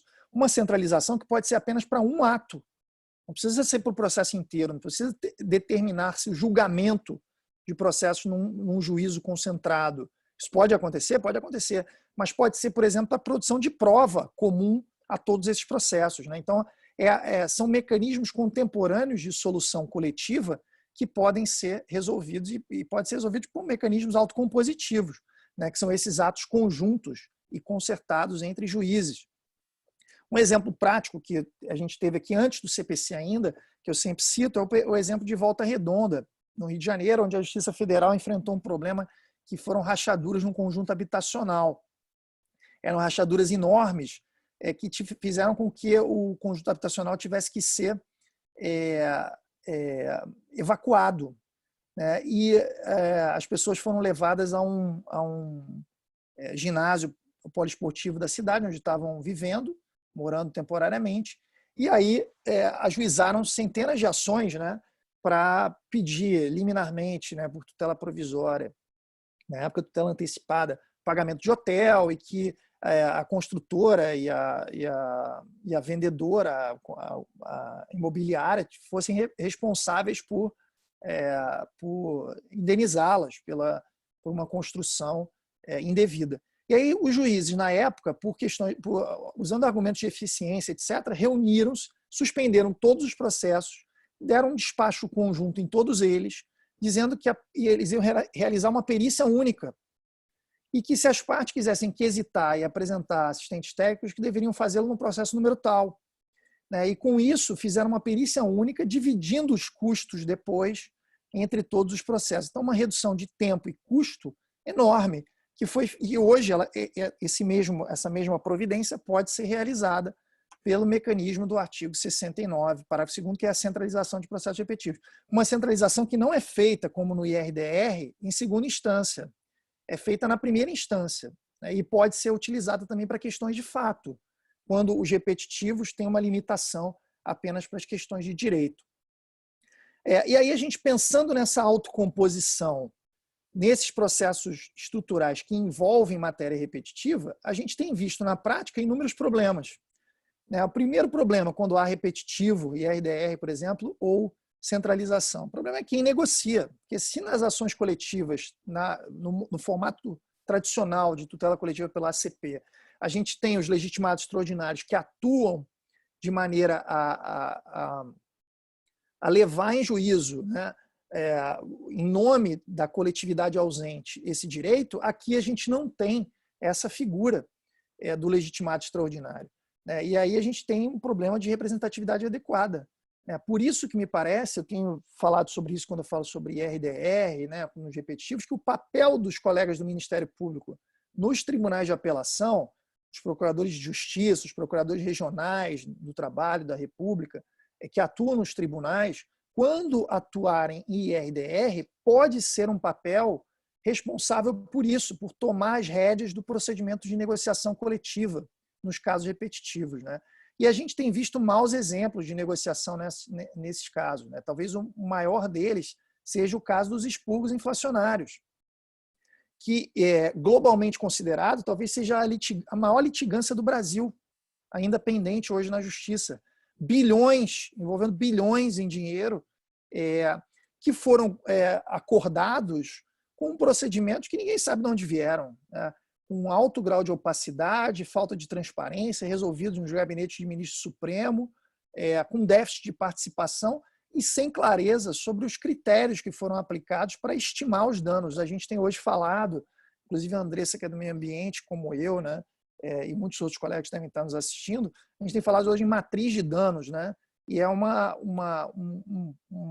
tema premente, eu acho, nessa atividade de autocomposição e tutela coletiva, a gente pensar em mecanismos para estimarmos o valor do dano de maneira objetiva, né? E tudo isso tem que estar num procedimento de negociação que seja participativo e que tenha, de alguma forma, vozes que possam ser veiculadas e levem os interesses desses grupos, que são multipolares, para a mesa de negociação, né? Então, a gente tem que se preocupar com a autocomposição nos casos repetitivos, porque ela tem sido muito mal feita. E se o Código de Processo Civil trouxe tantos mecanismos de tutela dos casos repetitivos, tanto nos tribunais quanto na primeira instância, a tendência é que nos próximos anos se intensifiquem em quantidade e em qualidade as negociações nesses casos, né? E nós temos que estar preocupados, nós do Ministério Público especificamente, para nós não sermos carregados para essas negociações por outros players. Nós temos que ser protagonistas nessas negociações. E aí eu chego a um outro ponto, que é o ponto das convenções processuais. Meu tempo vai chegando ao fim, né? Esse é o último ponto que eu queria salientar aqui, né? Convenções, a autocomposição em processos estruturais, ela existe não apenas sobre o direito material, mas existe também sobre o processo que é destinado a resolver o conflito estrutural, né? Então, da mesma forma que a gente pode negociar sobre o direito subjacente, a gente viu que isso está presente em inúmeras leis, né? A gente pode negociar também sobre o processo. E hoje a gente tem diversas normas que autorizam isso, né? E o Código de Processo Civil traz, além de inúmeras convenções processuais tipicamente previstas, traz duas cláusulas gerais nos artigos 190 e 200. O principal artigo é esse aí que está na minha apresentação, que fala que as partes podem negociar sobre o procedimento. E notem que o artigo 190 fala que isso vai ser possível quando os direitos admitirem a autocomposição. Não se usa a expressão da lei de arbitragem, que é direitos patrimoniais disponíveis, que poderia reduzir a aplicação do 190 na esfera das causas da tutela coletiva e dos processos estruturais. Como eu disse, o 190 se soma àquela tendência, né, de autocomposição que agora atinge também o processo destinado a resolver a disputa, né? Então, ao lado das previsões referentes ao direito material, a gente pode negociar sobre as formas de citação, sobre a prova, se a gente vai pegar depoimento por escrito, ou vamos ouvir nenhuma testemunha, a gente renuncia à prova testemunhal, a gente pode renunciar a recursos, constituindo um processo em primeira instância, a gente pode disciplinar aspectos da perícia, da produção de prova pericial, que para nós do Ministério Público, especialmente nos processos estruturais, é muito problemática, não apenas sobre o custo, que muitas vezes estão querendo sempre impor ao Ministério Público esse custo, mas também em relação à metodologia, a gente pode acordar qual método científico vai ser aplicado pelo perito na confecção do laudo.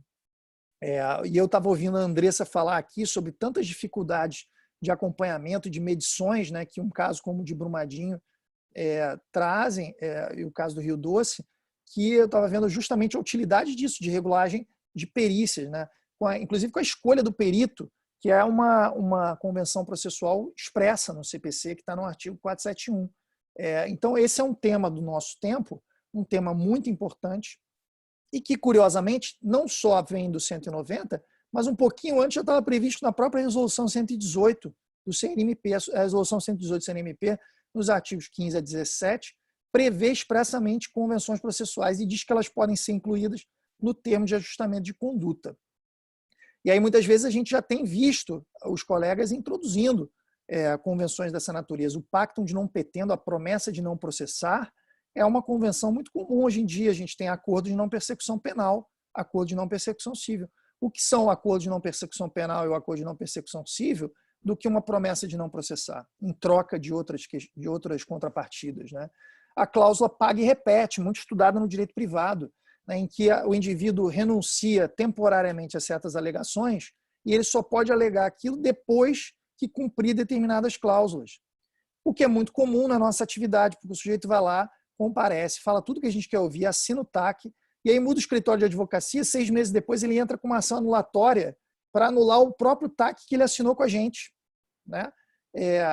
E aí ele se diz que não sabia o que estava assumindo, diz que as prestações se tornaram incumpríveis por fatos supervenientes. Então, a gente hoje pode regulamentar não só a execução do TAC, como a própria ação anulatória do TAC, por meio de convenção processual. Além de reforço das garantias de execução, renúncia a recursos, como eu falei. E essa é uma técnica que traz muitas vantagens, eu não vou ter tempo de falar sobre elas, mas ela traz muitas vantagens porque hoje, numa mesma negociação, a gente pode trocar norma processual por norma material. Então, existe uma simbiose na negociação entre direito material e processo. Então, a gente pode, o sujeito pede uma redução na multa que a gente está prevendo no TAC, e a gente fala, beleza, eu vou reduzir essa multa, mas eu quero que você me renuncie a certas garantias em execução. Porque se vai reduzir a multa, pelo menos esse valor eu quero ter certeza que eu vou obter em pouco tempo. E eu também quero que a gente discipline aqui a ação anulatória do TAC. E você não vai poder alegar a invalidade do TAC antes de cumprir as cláusulas tal e tal de reparação ambiental, por exemplo. Então, você consegue negociar aspectos do direito material, tendo como contrapartida a assunção de um processo futuro para a recuperação daquele valor mais simplificado, mais adequado ao caso. E com isso a gente ganha em acesso à justiça, né? Porque no processo estrutural, em que é esse processo complexo, em que as soluções envolvem diversos interesses, às vezes controle de políticas públicas em matéria orçamentária, em que a negociação é absolutamente fundamental, a gente consegue simplificar os buracos negros da tutela coletiva. Em especial, quando eu penso no processo estrutural, eu penso em especial na execução do TAC ou no cumprimento de uma sentença em ação coletiva, que, no meu modo de ver, são ainda o maior problema que a gente enfrenta na tutela coletiva, né? O maior gargalo está na tutela coletiva. E como é que as convenções processuais podem contribuir para o processo estrutural, né? Primeiro, contribuir para a redução de preclusões. A gente já viu aqui nas primeiras apresentações que o processo estrutural é um processo que muitas vezes, para modificar aquele estado de coisas conforme ao direito, precisa ir avançando e ir retrocedendo. Precisa testar soluções e às vezes tem que voltar atrás, né? Então a gente tem que negociar às vezes para superar preclusões, modificabilidade de prestações na execução, por exemplo, né? Redução do aumento de prazos ou superação de prazos preclusivos, quando houver necessidade de rever as prestações. A gente pode negociar sobre formas de tutela, admitindo fracionamento do mérito em decisões parciais, incidentais, condicionais, que são aquelas decisões em cascata, né, de vai e vem, que testam as opções e às vezes revogam-se as opções contrárias e a gente vai testar outra providência mais adiante. Coletivização da prova, eu dei o exemplo lá de Volta Redonda da hipótese de cooperação judiciária para a produção de prova comum, controle de perícia convencional, que eu já falei aqui, a previsão de novas formas de participação, como a gente viu que esses conflitos têm um feixe de interesses muito variado, as formas tradicionais de participação, de litisconsórcio e intervenção de terceiros, que sempre foram permitidas na tutela coletiva, não nos oferecem um arsenal para tratarmos da participação dos envolvidos de maneira adequada hoje em dia, né? E a gente tem que hoje trabalhar com novas formas, comitês, por exemplo, dos lesados, né? A gente pode trabalhar hoje com um tema que eu tenho estudado muito, que é o tema das redes de litigantes, né? O tema de litigantes se reunindo e trabalhando em conjunto, para dessa forma se equilibrar um pouquinho mais em relação ao repeat player, o litigante habitual, né? Normalmente os litigantes habituais têm uma vantagem muito grande em relação àquele litigante eventual, que tem um processinho dele. Agora, se a gente começa a permitir que esses litigantes vão se articulando em redes, eles simulam a posição de um litigante habitual. E com isso eles têm um poder maior até de negociação, porque eles se articulam, juntam suas pretensões e chegam para a mesa de negociação como um bloco de pretensões, né? E aí a gente tem que permitir de alguma forma que esse bloco de pretensões que se articula às vezes fora do processo venha falar numa negociação num repetitivo por meio, por exemplo, de um porta-voz. Como é que você vai incluir isso nas formas tradicionais de intervenção de terceiros? Por convenção processual, é possível que que por um negócio jurídico das partes se preveja uma forma de intervenção diferente daquelas previstas na lei. né? E então, com isso, os interesses vão se articulando subjetivamente de maneira mais eficiente, né? E para a execução e para o cumprimento, existem vários negócios que a gente podia falar aqui, né? Eu tenho um artigo com o professor Fred Didier sobre esse tema, que está lá na minha página no academia.edu, gratuitamente para quem quiser baixar. E eu destaco só um deles, que tem a ver com que dialoga com o que a Andressa falou antes aqui, que são as infraestruturas ou as entidades de infraestrutura específica para a solução de conflitos coletivos, que no estrangeiro são chamadas de Claims Resolution Facilities, que podem ter uma cara muito diferente, né? Pode ser um fundo, uma pessoa jurídica, uma conta bancária, e às vezes elas são operadas pela agência reguladora, às vezes elas são operadas por uma empresa privada que é contratada para liquidar ou fazer cumprir um acordo em tutela coletiva ou uma sentença numa ação coletiva, em caso em que o próprio judiciário não teria condições de fazê-lo de maneira adequada. Fundação Renova é um desses exemplos.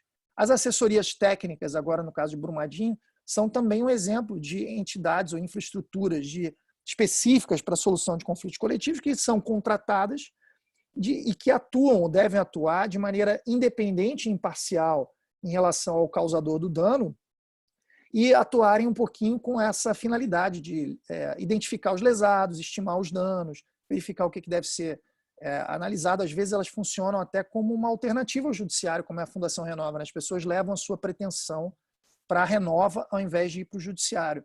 Eu e o professor Zanetti temos também um artigo em coautoria, né, Zanetti, sobre essa questão que a gente indicou para a galera aí na bibliografia, né, do curso, mas que também está lá na nossa página no academia.edu, para quem quiser ler, foi publicado na revista de processo.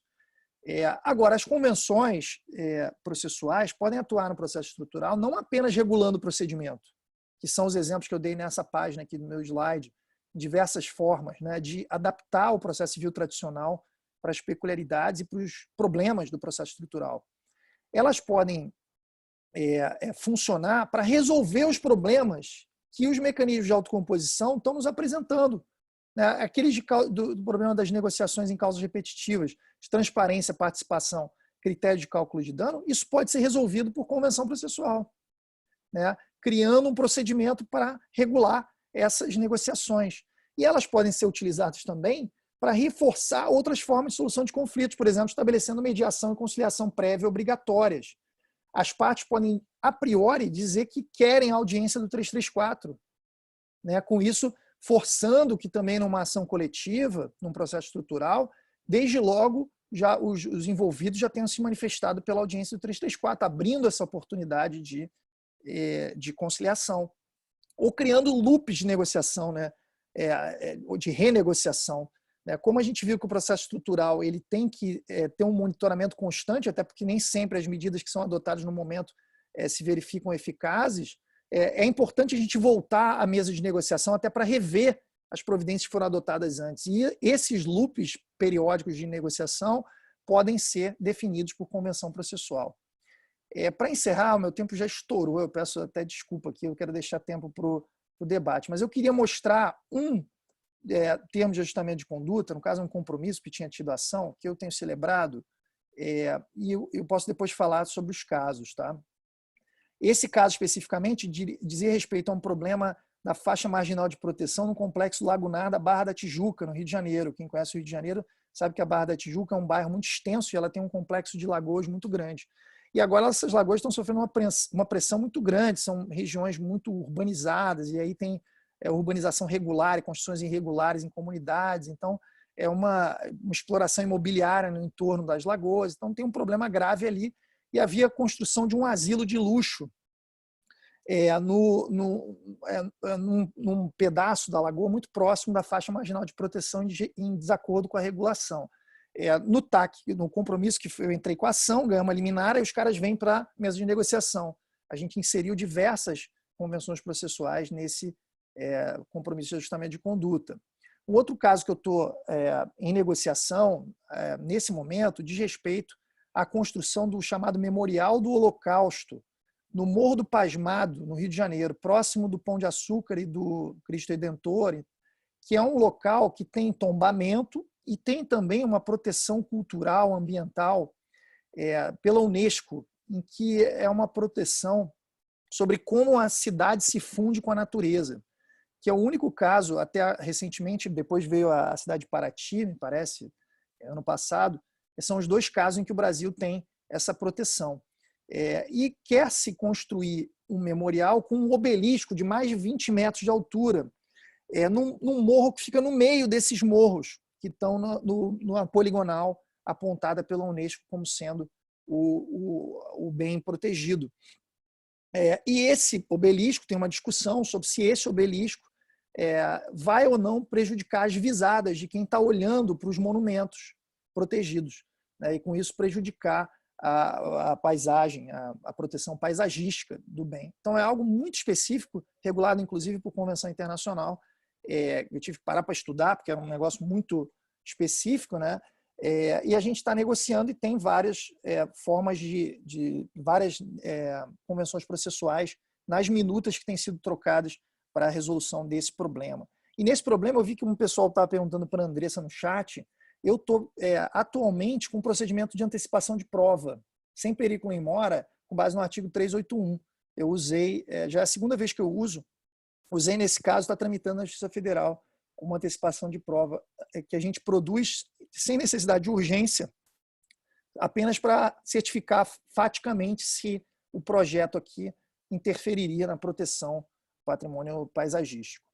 Um outro caso que eu usei muito também, esse já talvez não fosse considerado estrutural, foi uma entidade no Rio de Janeiro que estava utilizando fardamento militar e da Polícia Federal, inclusive símbolos muito próximos, e nome, né, muito próximos a entidades federais. Ela se denominava Guarda Nacional Ambiental, usava esse distintivo, fardamento e tal, e era utilizada como uma milícia praticamente para pressionar pessoas e entidades em favor de interesses de políticos locais de determinadas localidades. Então o cara mandava lá essa guarda ambiental embargar construções dos seus adversários políticos, né? Então, em todos esses casos, eu vou tentar mostrar aqui, em todos esses casos eu usei convenções processuais.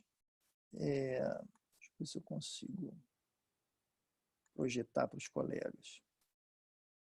Eu usei convenções processuais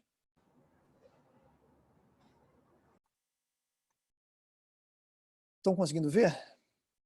Esse é um dos termos de ajustamento de conduta do caso da Lagoa.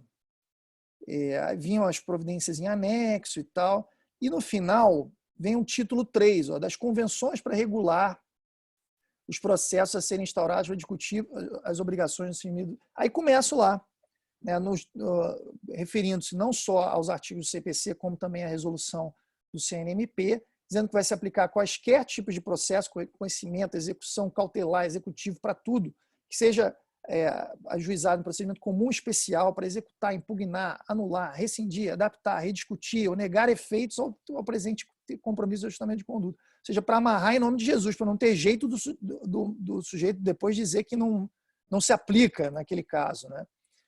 Aí vem um pacto de não petendo na cláusula 8ª, com multa no parágrafo único. Aí vem na cláusula 9ª uma convenção paga ou repete, com multa no parágrafo único. Regras sobre a citação, que vai ser por e-mail, e nós já indicamos os e-mails aqui, que vai haver citação e intimações. Aí a gente já diz na cláusula 11ª que vai querer a autocomposição do artigo 334. Vejam, a convenção processual reforçando a autocomposição. Na cláusula 12ª vem a definição de calendário, a gente se compromete a definir um calendário. A gente renuncia à prova testemunhal, cláusula 13ª. Né? Cláusula 14ª, escolhemos o perito e nomeamos já o perito, que é um órgão da Universidade do Estado do Rio de Janeiro, que vai fazer de graça ou a baixo custo a perícia, né? Evitando problemas posteriores. E no parágrafo único está dizendo que, independentemente da sucumbência, o custo vai ser suportado pela compromissária. Então, vejam, aí segue, né?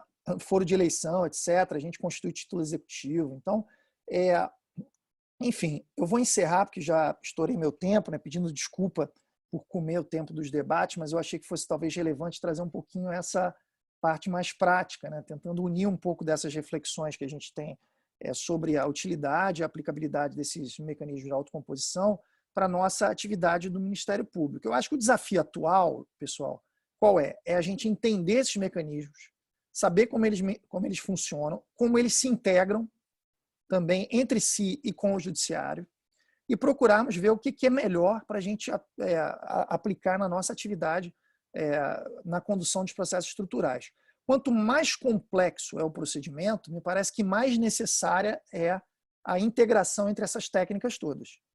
Então, num caso limítrofe, como os casos que a Andressa apresentou, essas técnicas são essenciais. Em casos menores, como eu mostrei para vocês, elas podem também ser muito úteis, porque elas vão facilitar aspectos do procedimento e, com isso, juntamente com o direito material, elas criam incentivos para que o próprio termo de ajustamento de conduta seja cumprido.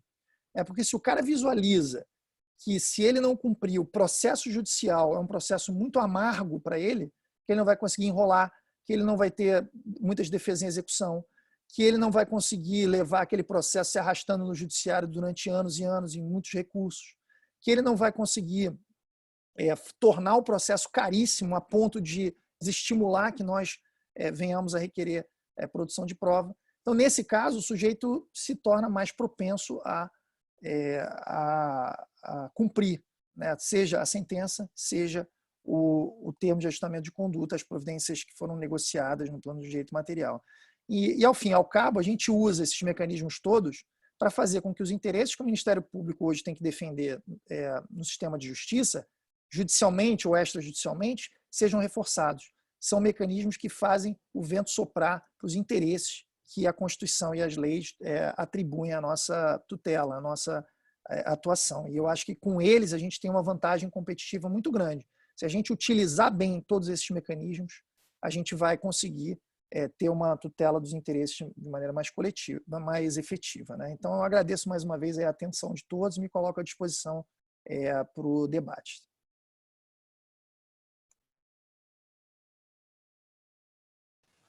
Excelente, professor Cabral, excelentes exposições do professor Cabral e da professora Andressa. Nós temos aqui, então, agora diversas perguntas a fazer e vamos ver aí no tempo que sobra uma maneira de melhor responder a maior parte delas. Eu vou começar repassando uma pergunta, um grupo de perguntas que foram feitas para a professora Andressa, mas o Cabral, querendo, pode fazer também algum comentário, porque eu acho que a ideia é fomentar aqui um certo debate, né? A Susan Garcia pergunta, Andressa, que se seria possível falar um pouco mais sobre a relevância das assessorias técnicas ao lado dos órgãos públicos neste caso, né? E o Tiago Xavier pergunta sobre a possibilidade de disposição em autocomposição sobre direitos indisponíveis, né? Eu acho que nós temos aí uma relação interessante entre uma pergunta sobre as questões que envolvem o problema de fato, né, e as questões que envolvem o problema de direito. Eu mesmo fiz uma pergunta para realçar um dos aspectos, Andressa, que talvez tu possa enfrentar na resposta da pergunta dos colegas, que diz respeito a esse papel de produção de prova técnica para diminuir a assimetria informacional entre as instituições do sistema de justiça e as próprias empresas, que muitas vezes têm mais informações e uma assessoria técnica mais presente, tá? Então, eu gostaria de te passar essas perguntas e te passar também uma questão para terminar nesse primeiro bloco, que me parece que seja interessante tu começar respondendo por ela, que é a da Maria Fernanda Nunes Guedes. Se a Vale reconheceu, a Vale e as demais empresas, né, reconheceram a responsabilidade pelo desastre e em algum dos termos de ajustamento de conduta. Obrigada. Primeiramente, eu gostaria de parabenizar, né, o professor Antônio aí pela sua excelente exposição, agradecer as perguntas, né? Então, vou começar pela última, né? Se a Vale reconheceu a responsabilidade. Ela não reconheceu a responsabilidade nos TACs, né? Se valendo prerrogativa dessa possibilidade, mas no caso de Brumadinho já houve uma decisão reconhecendo a responsabilidade da Vale. Então, houve decisão judicial, né, já parcial, de mérito, condenando a Vale a reparar todos os danos decorrentes do desastre. Eu acho muito importante fazer primeiro uma distinção do uso da palavra assessoria técnica, né? Em sentido amplo, a assessoria técnica ela pode englobar os auditores externos independentes para as questões ambientais, né? Os experts que foram contratados, por exemplo, nos casos do rompimento de Fundão, e também no caso de Brumadinho, em especial a EICON, né, que faz essa auditoria de todas as medidas de reparação socioambiental que estão sendo implementadas, e esse termo também é usado como assessoria técnica, no sentido estrito, aos atingidos, né, que tem um outro papel. É um papel de apoio aos atingidos nas questões reparatórias socioeconômicas, para a identificação adequada dos danos, para a escuta ativa dos atingidos, para a explicação aos atingidos dos seus direitos. Então, esse é o papel da assessoria técnica. Mas, mais amplamente falando, como assessoria técnica lato sensu, nas questões ambientais, né, eu acho que é fundamental contarmos com uma assessoria técnica independente para conseguirmos obter provas imparciais, independentes, desde o primeiro momento, né? Eu acho que não apenas nos grandes desastres, mas cada vez mais, diante da interdisciplinariedade que envolve as questões ambientais, essa prova técnica qualificada e independente é essencial. Então, o Ministério Público já vem atuando nesse sentido aqui em Minas Gerais, com a celebração de acordos preliminares, pelo qual o poluidor ele se obriga a custear esses experts independentes para prestar serviços aos órgãos públicos, ao Ministério Público e instituições de justiça. Então, a situação ideal seria ter um perito único, né?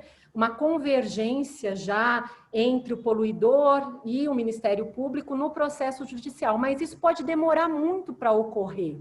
Então, a solução que nós encontramos, tanto para Samarco quanto para Brumadinho, foi fazer acordos específicos para esse fim, para esse custeio da assessoria técnica independente, né? E no caso de Brumadinho, como eu disse, nós iniciamos esse trabalho já no dia 27 de janeiro, por meio de um perito do Ministério Público. Como que aconteceu isso? Nós tínhamos já o bloqueio de 5 bilhões de reais por essa tutela cautelar antecedente. Então, nós fizemos o contato com essa empresa de auditoria, que já prestava serviços, no caso Samarco, que são custeados, né, pelas mantenedoras da Samarco, que são a Vale BHP. Então, essa empresa já passou por todo o compliance da Vale, né? Nós chegamos para a empresa aí no final de semana do desastre e falamos, olha, nós temos 5 bilhões de reais bloqueados, entendemos que é uma questão emergencial, vamos tentar um acordo com a empresa para possibilitar o custeio de vocês. Se esse acordo ele não for bem sucedido, nós vamos fazer um pedido judicial para que seja utilizado desses valores bloqueados o montante necessário para custear os serviços de vocês. A minha única exigência é que vocês pratiquem a mesma tabela de honorários que vem praticando já no caso Samarco, para os mesmos serviços, não tem nenhum plus, porque não vai ter um tempo hábil para negociar preço, né? Então, a gente estava numa situação emergencial. Eles aceitaram, e nós temos essa possibilidade por uma resolução do Ministério Público, né, de indicar o perito do Ministério Público, e entraram no site 2 dias depois do desastre, e eu acho que isso foi fundamental, e não só nesse caso, é fundamental a gente ter uma prova técnica independente desde o primeiro momento, porque a situação fática ela vai se alterar, e comprovar realmente o dano depois de um certo lapso temporal é praticamente impossível. Então, se aguardar aí um perito judicial, ter convergência das partes sobre um perito, pode demorar muito. Em relação já à outra pergunta, da possibilidade de autocomposição em direitos indisponíveis, há vários aspectos relacionados aos direitos indisponíveis, em especial do meio ambiente, que são passíveis, né, de uma solução autocompositiva, aspectos relacionados à forma de reparação do dano, a prazos de reparação do dano, formas de acompanhamento de reparação do dano, todos os aspectos acessórios. Claro que nós não podemos transacionar com o bem em si, né? Se há uma resposta ali, uma prova técnica, informando uma poluição ambiental, o Ministério Público não pode fazer um TAC abrindo mão da reparação integral do meio ambiente. E ela deve ser buscada, num primeiro momento, na reparação in situ.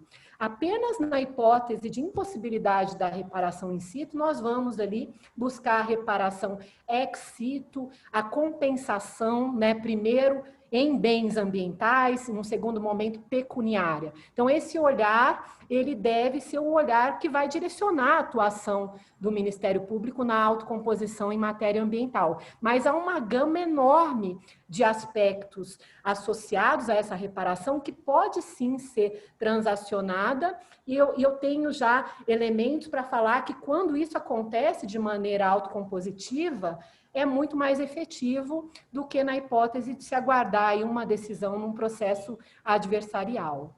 Eu não sei se eu respondi as 3 questões, se puder me ajudar, por favor. Perfeito, perfeito. Cabral, quer fazer algum comentário? Maravilha. Uma pergunta aqui para o Cabral.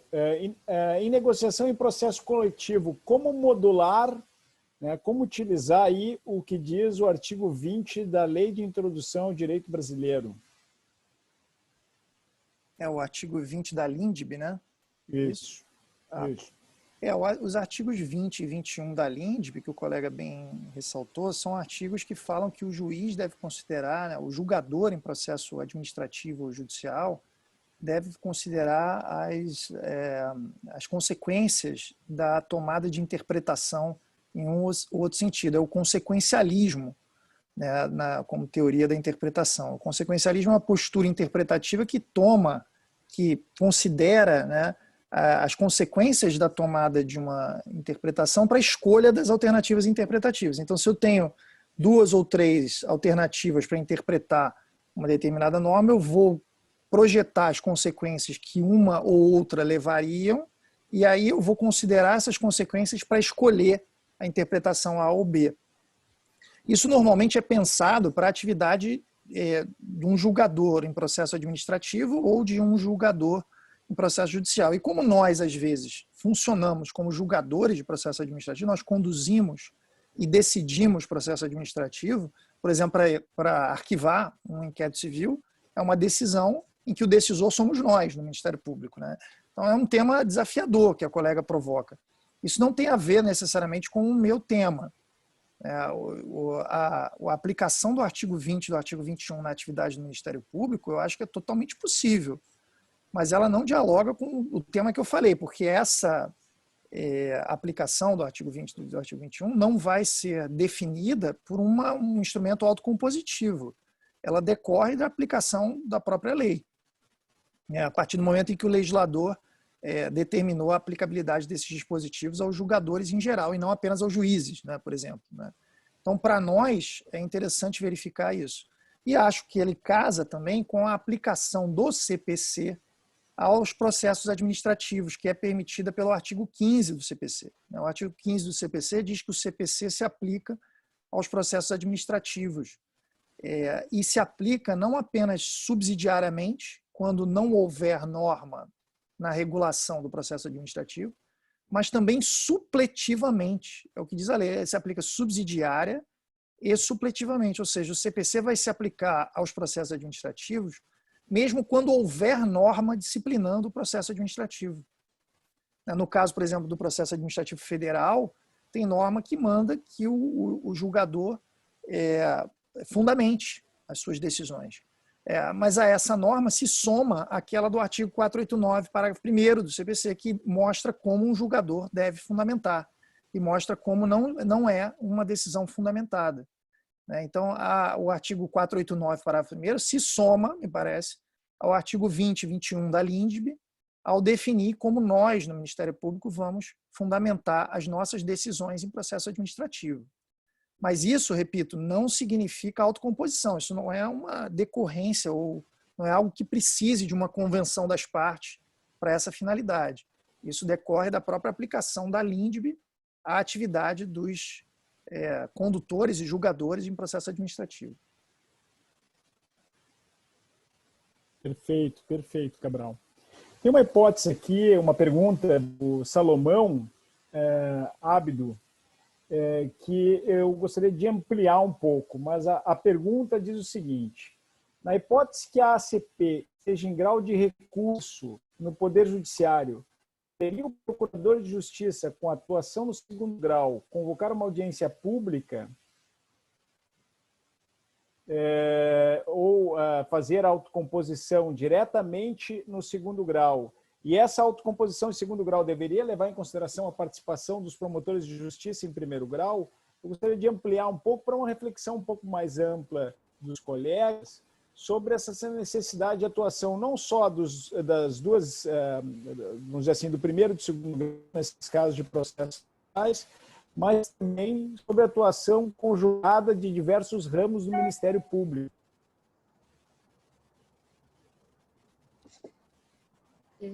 Eu poderia me manifestar, responder essa pergunta? Sim, a ideia é que a gente vá trocando um pouco. Primeiro começa a Andressa, depois começa o Cabral. E assim a gente vai trocando. Não, excelente pergunta. Isso vem acontecendo com frequência aqui em Minas Gerais, né? Porque o Tribunal de Justiça tem um SEJUSC em segundo grau, ao Centro de Autocomposição. Então, eu mesma já participei de diversas reuniões, audiências no SEJUSC. Os colegas procuradores de justiça que atuam em segundo grau, eles têm feito essa interlocução com os promotores de justiça, né? Tanto da comarca quanto do centro de apoio. Nós temos aqui em Minas Gerais uma Procuradoria de Justiça especializada em direitos difusos e coletivos, e ela é extremamente atuante, né? São colegas vocacionados e especialistas na matéria. Então, eles fazem essa interlocução.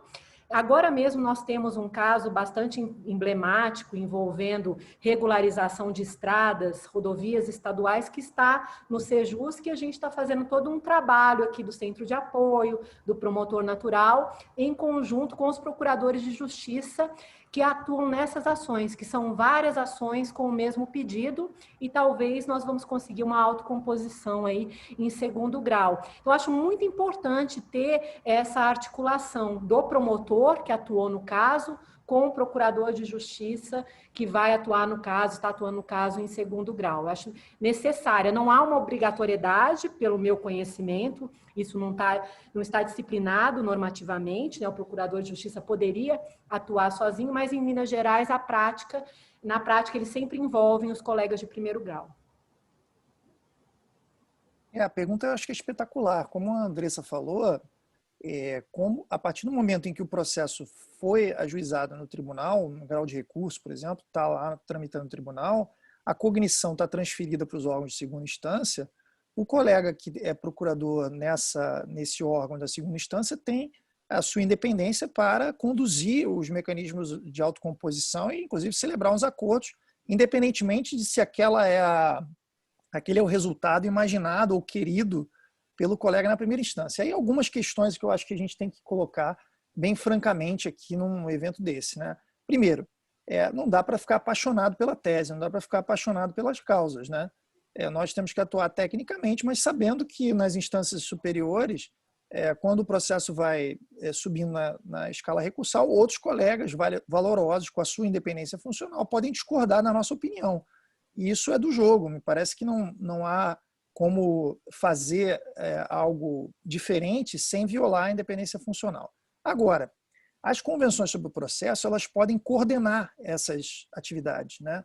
É um tema que tem passado no meu radar também, que são os acordos para atuação conjunta. Já até falei com o Zanetti que a gente podia utilizar muito esse tema, né, e temos que publicar alguma coisa, porque esse mecanismo dos negócios jurídicos processuais pode ser utilizado para regulamentar essas atuações de sujeitos independentes e coordená-las. E com isso a gente tem um instrumento de cooperação que, por assim dizer, pressiona por uma atividade coordenada. quando, na ausência dele, essa atividade seria sistemicamente ou potencialmente descoordenável, né? Pela independência dos membros. Então, eu acho que é um instrumento interessante para a gente ver disso, né? Uma outra questão que eu acho que é relevante, aí eu coloco mais uma pimenta nessa pergunta, que eu repito, a pergunta do Salomão, muito interessante, é o seguinte: em muitos casos do que a gente está falando aqui, a gente vai ter um promotor natural, né? No caso de uma violação pontual, de um dano localizado, a gente vai ter um promotor natural. Mas em caso de litígios de massa ou de danos que afetam uma região inteira, que é muitas vezes do que a gente está falando aqui, ninguém é dono da tese, né, pessoal? Ninguém é dono do caso, porque muitas vezes o sujeito que é promotor natural tem vários promotores naturais espalhados pelo Brasil que estão atuando num caso em que aquela discussão se coloca da mesma maneira. Imagine uma discussão num caso repetitivo que está pendente num TRF da primeira região.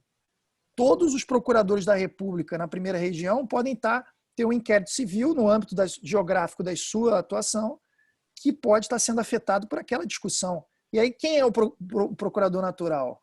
Quem é o colega que pode ter as rédeas desse procedimento? Quem é o cara que vai dizer se vai ter acordo ou não vai? É o colega lá que está atuando no repetitivo? Então, vejam a dificuldade que a gente tem de enxergar. Eu acho que o princípio do promotor natural tem que ser repensado contemporaneamente à luz de todos esses instrumentos aí para esse tipo de litigância, né, de massa, processo estrutural, etc. Quando muitas vezes uma mesma discussão afeta de maneira pulverizada a atribuição de vários colegas. E a resolução prática disso é muito difícil, muito difícil. Mas a gente tem que criar uma nova cultura. Não dá para achar que um colega vai ser dono da tese e que vai poder falar em nome de todo mundo. E também não dá para achar que nós poderemos só contar com a boa vontade, porque a Andressa deu uma experiência que no caso dela está funcionando, mas em outros casos a gente vai apontar hipóteses em que não funcionou, em que o colega da primeira instância tem uma opinião, o colega da segunda instância tem outra, né? E a gente tem que criar mecanismos institucionais para resolver isso. Excelente, colegas, excelente. Quer comentar alguma coisa mais, Andressa? Ou podemos encaminhar para o encerramento? Teve aqui um comentário muito interessante do Leonardo Castro Maia, que é o colega do MP de Minas Gerais, se eu não me engano foi dele, porque eu não consigo ver todo o nome aqui, falando sobre a Lei da Liberdade Econômica, né? No artigo 113, parágrafo 3º, que estabelece que as partes poderão livremente pactuar regras de interpretação de preenchimento de lacunas e de integração de negócios jurídicos diversas daquelas previstas em lei. Um comentário que eu acho que vale a pena a gente registrar aqui. E, em uma certa medida, isso também pode ser, parágrafo 2º, o Leonardo está corrigindo aqui, pode ser utilizado também, essa alteração do Código Civil, até uma certa medida, pode ser utilizado nesse movimento de contratualização do direito público. Bom, colegas, nós teremos algumas outras questões, mas a gente pretende ficar mais ou menos dentro do tempo. Eu vou passar para o Marcos Aurélio para fazer o encerramento e as outras questões vão ser repassadas aos colegas Antônio do Passo Cabral e Andressa de Oliveira para que eles façam as respostas por e-mail. Tá bem? Marcos Aurélio, por favor. Está fechado o microfone. Eu gostaria novamente de agradecer a professora Andressa Lanchotti e o professor Antônio do Passo Cabral pelas excelentes exposições.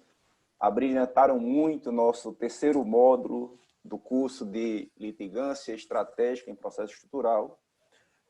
Queria cumprimentar Zanetti pela condução agora das perguntas, meu amigo Eduardo Cambi, que está aqui também na sala virtual.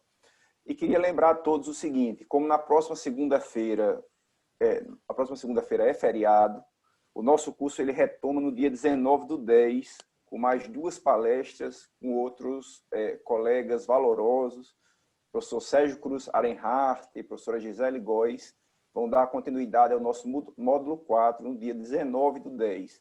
Convido a todos para continuar acompanhando esse curso, um curso de extrema qualidade, que tem sido um sucesso. e que nos permite aprofundar um tema que é da maior importância para o Ministério Público, mas eu diria também para a sociedade brasileira. Então, com essas palavras, eu encerro agradecendo novamente a todos que abrilhantaram o evento e aguardo a todos no dia 19/10 para o módulo 4.